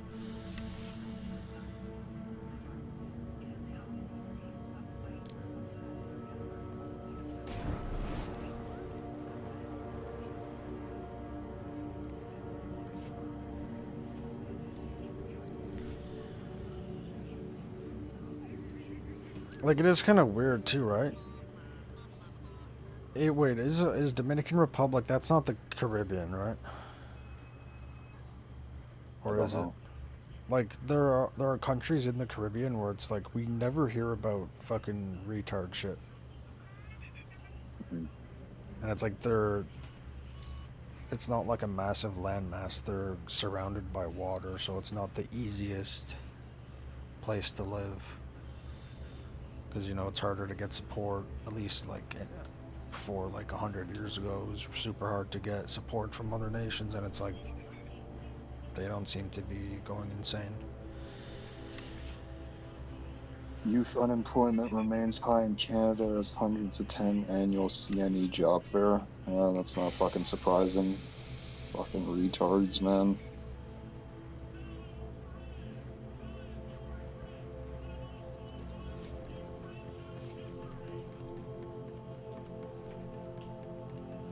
how they haven't fucking cut immigration to 0 at this point still baffles me. It's like there's every fucking crisis going on in Toronto.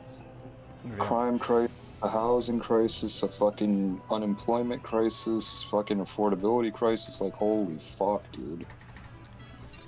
And I have a cousin who, in all, like, I guess there's no reason for me to think this, but just like pattern recognition, I would assume he would be somewhat, liberal or whatever, but he works in the real estate business.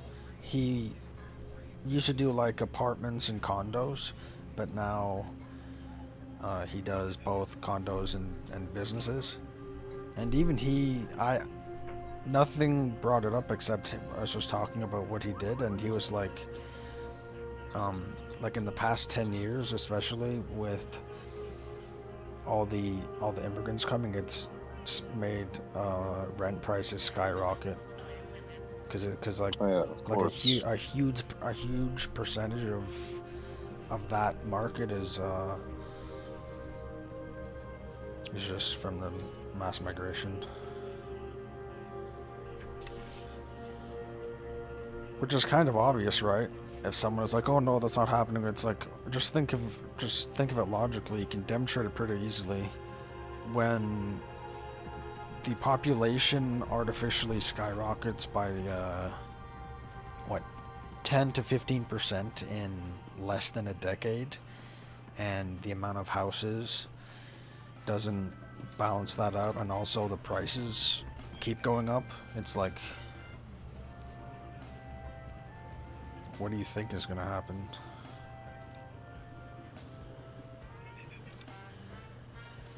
International students from India are protesting outside IRCC offices in Calgary after being denied post-graduation work permits they say they expected to receive after completing their diploma. Man, get the fuck out of Canada. Yeah, so they think they're entitled. They should just like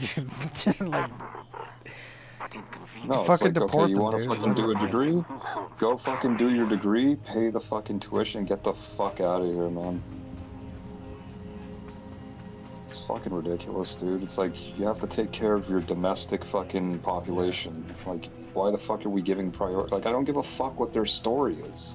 But it's also interesting how I assume they're not citizens, and also they're getting our education. They're already benefiting from us, like, a lot, and they think that they're further entitled.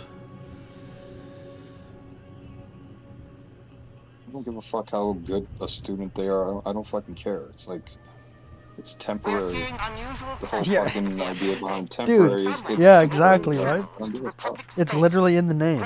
Like, temporary protected status in the US. People are getting mad that that's being withdrawn. It's like, it's literally in the name. It's retarded. It's like the I think I sent you the video. It's the dad that was on a temporary work visa, and he overstayed, and he's getting deported, and they're like, "Oh, it's like, dude, it's not that difficult." It's like, if I'm going to the US or any country, I'm looking how long can I stay there without, without it being a crime. God, like, I've looked that up. Even if I'm not planning on going to a country, just wondering how long I can stay there. Because I assume you can't just fucking stay there however long you want.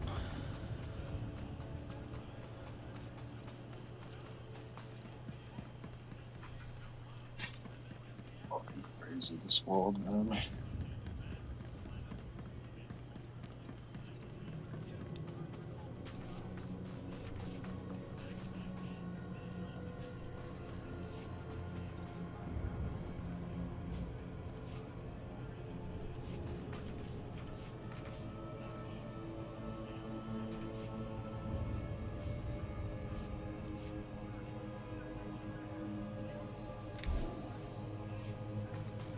Please use all products only as intended.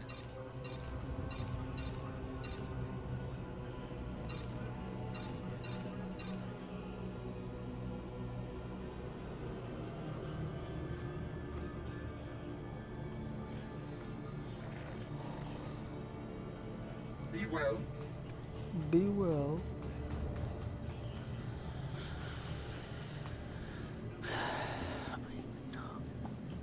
Destination? Enjoy your stay. Tuesday at 8, we're going to start the next caravan, or the Morocco, invasion in Ceuta. So processes always fascinate me because there are evil forces. Yeah, and that's where I do think there probably is an ideological component to the organizers of this. 'Cause to your point, there's no way that these kids have the capability of even figuring this out. Fauna are coming straight for the equipment. I believe the protected while I finish the analysis. But they have the ability to scam the government at an exceptionally high level. It's like someone's teaching them this. Like they're not just like figuring this out on their own. Who's They doing can't it even for like. them? They're filling out the paperwork for them. Yeah, exactly. So it's kind of the same thing here. It's like, so then the people that are organizing this, whoever they may be, the shadowy cabal, so to speak, they probably have a better understanding of like the civilizational tension. And it doesn't help that like virtually every institution in Europe that would have ordinarily been a check on this sort of thing, that would have been a source of national pride, promotes this. Like in Spain, historically speaking, the Catholic Church was this sort of national sentiment, this romanticization, but it was also this very uniting institution in Spain. Like you can't really talk about the story of Spain without talking about the Catholic Church. Well, what's the Pope up to? Bob Prevost. Well, he's heading on July 4th. He's an American by all accounts. And on July 4th, he heads down to Lampedusa, which is like the beachhead for all migrants coming into Europe. And he does this like lecture about how cruel, Europe and America is being to migrants, and how these parties who literally just say, I don't know, maybe Germany has the right to exist, or maybe France has the right to exist, how they're like evil and completely out of lockstep with, Christ-like values and these sorts of things. So it's like when this institution that historically was like literally, like I said, you can't really separate Spain from the Catholic Church, all of a sudden converted into this like boomer NGO.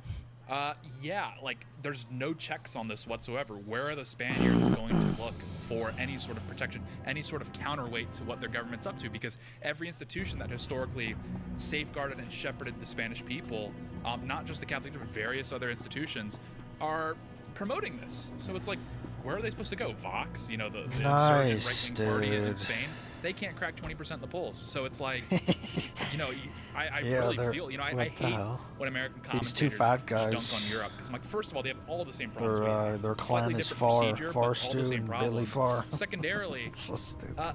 There's very fucking two base fat fucks, right-wingers all over Spain. They're just disenfranchised, and as time goes on, furthermore because of migration.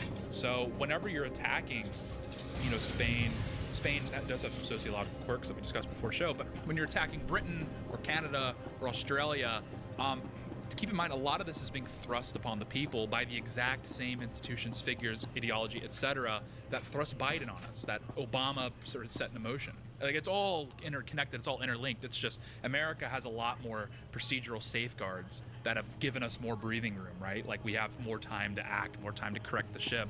They don't have that in Spain. They don't have that in Canada. They don't have that in Australia. I do think the interesting thing, you talked about the process is designed to ruin these Western countries. So whoever's organizing these things, it's to overpower us so we can't even think about the process and the crime that was committed there, because we're too busy thinking about the problem at our border right now. Yeah. We're too busy trying to manage the, whatever thousands of people that went up into Spain today. They have to manage that before they can even think about, okay, who organized this? Yeah. Because the more pressing matter is who these people are. Are they violent? Are they going to harm the Spaniards? Which likely it sounds like they're already starting fires and causing at the very least property crime, but we know based on history that illegal immigrants tend to commit higher crimes, especially violent crimes. Certainly in Europe, Yes, and we know that. I mean, you were just over in Northern Ireland, right, after that whole incident over there. Yeah, well, this is what's like the craziest part, and here I go make the most obvious point ever. It's like the left's kind of hypocritical, aren't they? It's like, whoa, like shocking, like truth nuke. But what's so remarkable about specifically Britain, because this is what I'm familiar with, because all their correspondence is in English, so I understand it, is you can say grapes have gone up like 500% in the United Kingdom over the last 2 decades. And the British government, the level of gaslighting, where they're like, this new generation of British youth out of nowhere have just decided to start graping everyone. It's like Diddy parties left and right. That's like the official narrative from the British government, when it's like, okay, what's more likely, like a bunch of young English boys like watched one Andrew Tate reel, and then they all turned into like these like, you know, psycho Diddy party people, or the people that came from incest land 20 years ago are sort of behaving how you would expect them to behave. What's more likely there? What do you think is contributing to this rise and It's the same violence thing against here, where they're like, why are more young girls getting killed, and why is it now not safe to go and run as a young woman in a college town? Well, it's not because the men that were born and raised here have gotten any worse. They haven't. I know the feminists love to say that. Oh, it's always the men. It's the men. They're the same ones that say it's, what is it called? Like, I don't even know if I can say that on YouTube, but empathy, right? Having too much empathy to the Suicidal point. empathy? Can you say that on here? Okay, I don't know what the rules are. Yeah, having suicidal empathy to the point where now they're literally killing young white women primarily. Yeah. And they're like, but where they came from, like, feel bad. I don't feel bad because that's my own self-preservation. That's like, no, I don't feel bad about that. And that's what I think Europeans should be doing. More of them should be doing, but you're right, they're all hypocrites. Well, the most vocal of people that are the ones that are, you know, discussing this stuff, at least in public. They're the ones that are the most, you know, most outwardly empathetic. Yeah. Most of the women that I talk to, they're like, hell no. Yeah. You know, they're like, I don't want to deal with this. I don't want to feel like I'm worried about, you know, my safety or what have you. But the people that become activists and make a stink and are the ones that are out protesting and making a bunch of noise, those are the ones that are the, you know, the people that with the most suicidal empathy for lack of a better term. I mean, I saw it in college You know, a lot. you know, whether it be you or, you know, Yeah. all the women in my life, Right. they're like, hell no. Yeah. You know? It's going to be interesting what happens with this invasion. If it's just phase one, if it intensifies, it probably will intensify, because at least the UK has the luxury of being an island, so there's a little bit of a border. But I mean, in 2000, when the EU was finally formed, and it was a big deal on that January 1st, 2020, January 1st, 2000, when the borders were all shut down, and you cross borders in the European nations now, and they don't even have the booths anymore, right? Like, you go from Italy into France. Switzerland still has all of theirs. Swiss never played games, but, you know, traveling throughout all of Europe, like, there is no border. Like, there's just a line. Like when you cross from West Virginia into Maryland, right? There's just welcome to Maryland. So if you look at this now and you are France, if you are Italy, right? Georgia Meloni, I think you have a tweet there that she's trying to push back to say this is a huge problem, the Prime Minister of Italy. If Italy's like, all right, we don't want this. Okay, you got the boot, right? So that's a start. Lampedusa obviously is a huge problem because they come in by boat. But you've got France, you've got Austria, you have huge borders that now don't even have the booths anymore to shut down your border. Yeah. If you're France, how do you shut down the border along Spain? It used to exist. Is horde You tore it spelled down with an in E, European or solidarity. is it only It was spelled with great an in E 2000 if because it's we thought we were pluralized? all Europeans and we all want to get along. I don't And think it's but spelled with an E. communism is dead. We're all European brothers, and now it's like, holy crap, where the hell did our border go? You can't build it back. Yeah, the first time that I went to Europe was in 2005, I think, 2004 was the very first time I went. And it was a surprise that, you know, they were like, oh, we're going into France tonight, you know, and, oh, do I have to get up thinking the bus is going to get to the border? They're like, no, it'll be fine. And you know, do that all over Europe. You just bounce from place to place. We were playing festivals and we go from show to show to show. No, you know, never have to get up. Again, like you said, the only time you have to get up is if you're going to Switzerland. You have to get up and, you know, kind of show your face. Swiss are laughing. He who laughs last Swiss. Right, the Swiss are laughing their asses off. Like, good well, luck. even the UK's cooked because, like, in this instance, because even if they had the willpower to shut down channel crossings, which we've seen reporting that Burnham's asleep at the wheel, go figure. Yeah. If you've ever been to Ireland and Northern Ireland, it's the same thing. You don't even realize you just crossed into Northern Ireland. There's nothing. You could take the train and they're like, oh, next stop you're in Northern Ireland. You're like, what? So it's like Ireland's in the EU. They're in the Schengen zone. So it's like even the United Kingdom vulnerable. There's just so many touch points where this is a security nightmare. Yeah. Ireland has, and Dublin, they have a TSA pre-clearance insofar as ICE, Customs, Border Patrol, whatever you want to call it. CBP has an outpost in Dublin, so when you fly into Dublin and then you're connecting to the United States, you can pre-clear in Dublin, which is awesome. Which is awesome, and you land at your domestic terminal in New York, and you don't have to go to sit in line at JFK. You just walk right off the plane.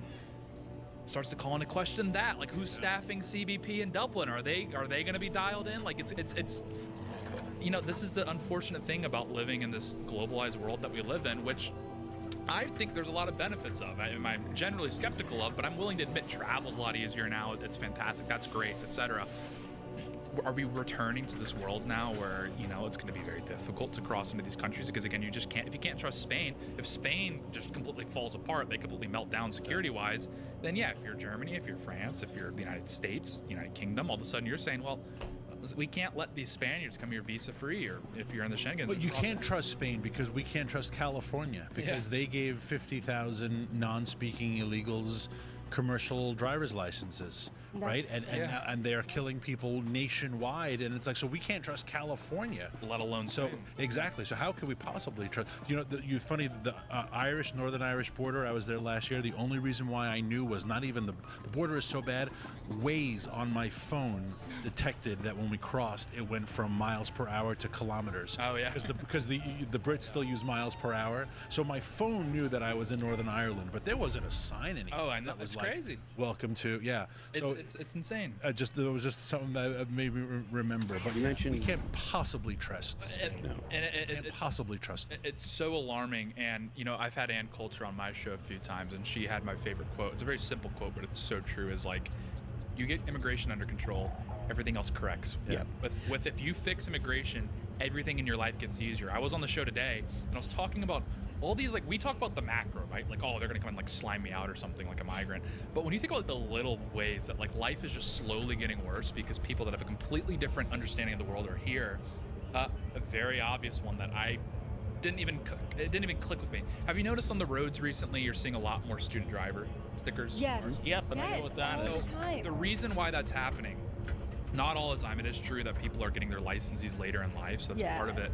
But if you see that and you pull up next to them on a stoplight, take a look, it's going to most likely be an Indian person in their middle ages. And the reason that is happening is because, and shout out to San Pelly Enjoyer on Twitter, Alex is his handle. He was talking about this, is a lot of people from India who scam a lot, you know, it's their thing, whatever. That's just reason I have immigration restriction. They have realized that if you set up at your home a driving school, you can now log all those miles that you've logged in your car and write that all off at the end of when you're filing your taxes. You know, you go to Harris Teeter to get your groceries.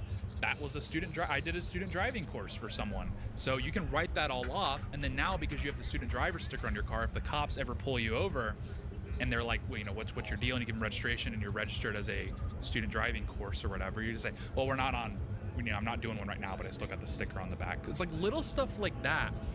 Just now we can't trust student drivers, because it used to be you see someone with a student driver sticker and you're like, oh, this poor guy. We've all been there. You know, give them a little grace. They're nervous, they're anxious or whatever. It's like, you know, we've all been there.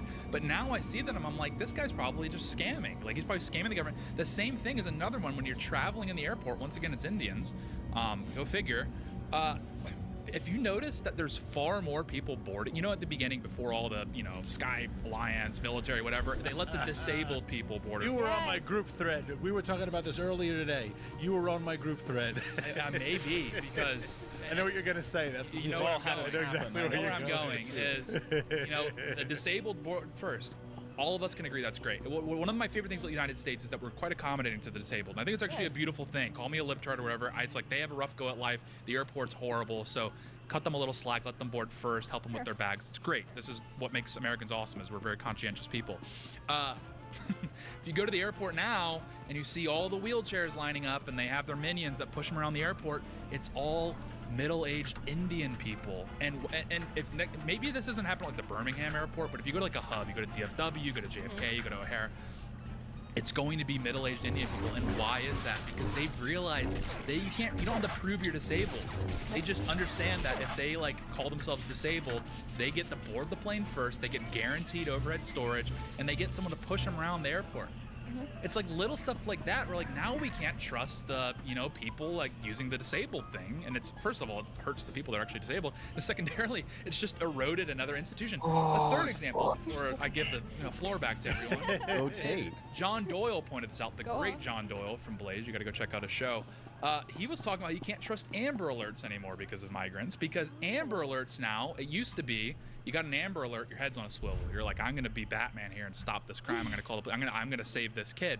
Well, now you're getting like 5 Amber Alerts a day, especially if you're in Texas. Why is that? It's immigrants having custody That dog, disputes. her 9 fucking times out of 10, waste and it's like whatever you pick that your kid is, up at the wrong time. They like call her the police, say hips there's a to missing kid the because they waist know area is that fucking- the Amber Alert's instant. You know, Oh, most my missing fuck. persons case, famously from the movies, it takes like 48 hours. Amber Alert, a kid's missing, fire it up, get it beamed up. And 9 times out of 10, it's like Guatemalans having custody disputes. So it's like all of these great institutions that we have that make a lot of sense when it's like us, like Americans, you know, whatever color, that's not the point. Like Americans, people that understand how America works. Now you can't utilize any of these institutions because of like foreigners and their kids that are like literally just never going to assimilate. Yeah. And it's broken these institutions that are, on the grand scheme of things, inconsequential, but like, you know, how many grains of saints make a heap? Well, they're not inconsequential because it matters, and it's going to matter to people that When you combine them all. Oh, well, it matters to, like, look, if your kid turns up missing, and you're like, oh, you call the police, and they turn on the Amber Alert, and people are just like, meh, you know. Whereas, you know, 20 years ago, it might have been like, oh, I'm going to keep my eyes out, and that might have actually meant something. Taylor Hansen put up a tweet today. He had he made a video. He traveled from India to Canada, and he was trying to show how easy it is for Indians to come to Canada, and that is a direct effect on the United States because of our border with Canada. Like, it's really easy to be like, hey, I'm just gonna go to, you know, I want to go to Niagara Falls for the day, and once you're in, you know, it's not like you got some kind of like air tag on you, you know. So the real solution to immigration problems, and I think that obviously Spain, this applies to Spain and all of Europe as well, but it's not about border security as much as it is about, you know, policy, right? Like, if you have a policy of giving amnesty to people, that's going to attract people. If you have a policy of saying, well, you come here from another country and you need some kind of social safety net, we'll give it to you whether or not you're a citizen. That's a policy. All these things are these policies that governments have decided that they're going to institute. That's what's really driving the immigration problem. If people from the Middle East or from wherever, and it doesn't matter, knew that if they got to a country, they weren't going to be able to get anything. They weren't going to be able to get any social services. They weren't going to be able to get any kind of. They weren't going to be able to get a job. They weren't going to be able to rent an apartment. This is something that I've harped on a little bit. You shouldn't be allowed to rent to people unless they're actually, you know, citizens. You shouldn't be able to get a bank account in the United States unless, like, maybe if you're outside of the United States and you want to put your money here, fine. But you can't come here and say, I live here, and get a bank account unless you have some kind of proof that you actually are a citizen. Same thing with getting a job. We should make sure that people that hire illegals are punished to the fullest extent of the law. Those kind of things are what's really going to make a serious change in behavior of people trying to come to the United States illegally or trying to come to take advantage of the system. I know that there's a lot of people that talk about the issues that were going on in Minneapolis with the Somalians, you know, the leering centers and what. And yeah, that's bad, but those kind of things, like, if the government actually does enforce the law, those things get wrapped up. And to be honest with you, the people will probably get deported, or maybe they'll get, you know, spend time in prison. But that kind of thing, like, that's not going to stop people from coming here. You have to make sure that they can't just take part in society the way that citizens can. Yeah. Yeah, you go look. I mean, you just go to Tala Oliveira's channel, and it's like, think of an ethnic group. They probably have an ethnic enclave in the United States that's like robbing money from the American people. So it's like, okay, it's like whack-a-mole. Okay, you knock the Somalis out of Minnesota, you still got like 50 other, you know, groups that have like scamming the money from the government or whatever. Secondarily, to your point, I mean, Denmark has essentially fixed this, and you know, people, they think of Scandinavia, they're like, oh, they're so socialist.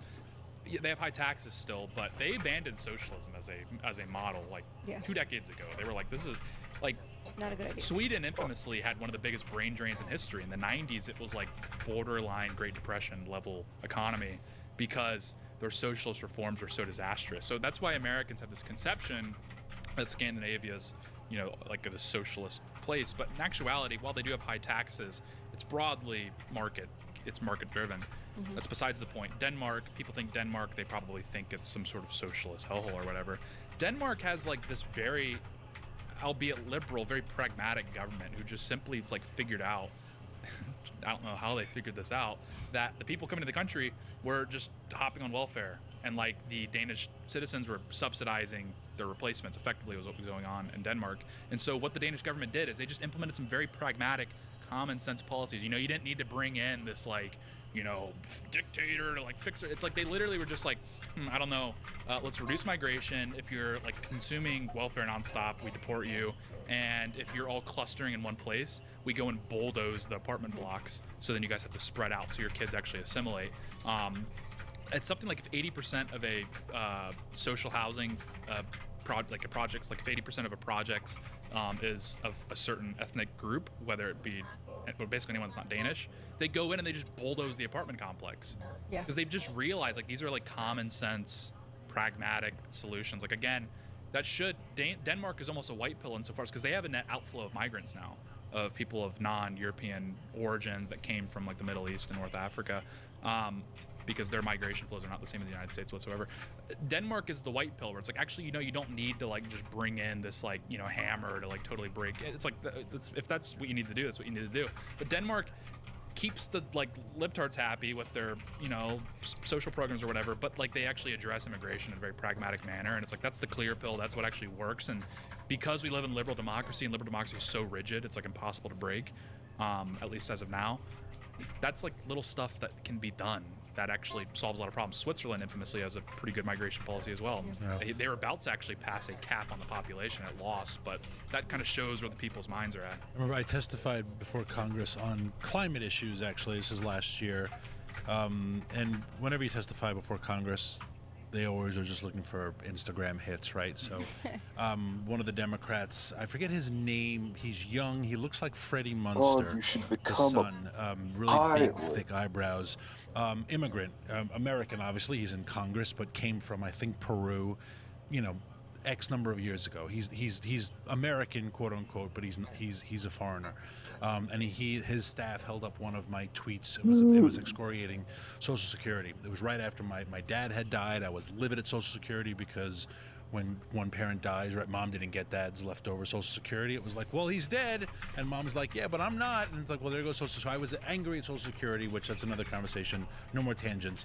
I wrote a tweet in a very angry like thread, and his staff took one of them and blew it up poster size, and I think I called it a Ponzi scheme. And I remember, and of course he wouldn't let me respond. Like it was just his 5 minutes of, you know, et cetera, et cetera. And the whole time I was thinking, I was like, of course you like Social Security, because you all just got here and you are benefiting of it. But if you've been here, my family's been here for 200 and some odd years. If you had been here before the damn system was even implemented, all you've done is pay into it. And then when you die tragically because of Dr. Fauci's vaccine, then all the money that you put in Social Security is stolen from your grieving widow. And the whole time, like, the anger in my face. And I remember thinking, like, this is the difference between us. You're an American, you're a congressman, you've got the wingback chair, and you're yelling and screaming. Not American. But you have no idea what it's like on my side. Like, you love these programs because you have just taken from them. And so when you were saying common sense reforms of what Denmark is doing, that's a great example of a common sense reform. If you're not paying into the system, how do you possibly benefit from it? You shouldn't be allowed to be serving Congress what are if you you're not talking born about, here. 100%. Residency is not enough. It should all it was any representative. I don't care if it's local. I don't care what. I actually don't know what they were talking about because it was because like okay, before you have a few people that are born when I into the got country there. to American parents, like that makes a bit of sense. Like, but he basically not tried to he's a claim great that example of who we want in Congress, but like Dan Crenshaw, for example, is born in Scotland, but his parents were just working. Basically, that so he was born there. Like military families. That he gets his morals so it's like from John McCain was born in Panama. Infamous, Like, of course, society, Canada, but it's like as long as you infer U.S. Western citizenship on birth, ideals that's and like his upbringing. that seems like a not. I mean, and it was that's like how a you can't be religious president debate. if I'm you like, don't so why should you be able to? Congress that any different? You mean like get your Pramila morals Jayapal was born in from India and raised in massively, if Indonesia not and came to the completely United States like inspired 14 years ago and sits there and based just on, screams at us. So Ron Mamdani I was just gonna say Mamdani. born in Uganda and came here 8 years And ago. just the other day talking about reparations and being, again, like 10th generation New York City,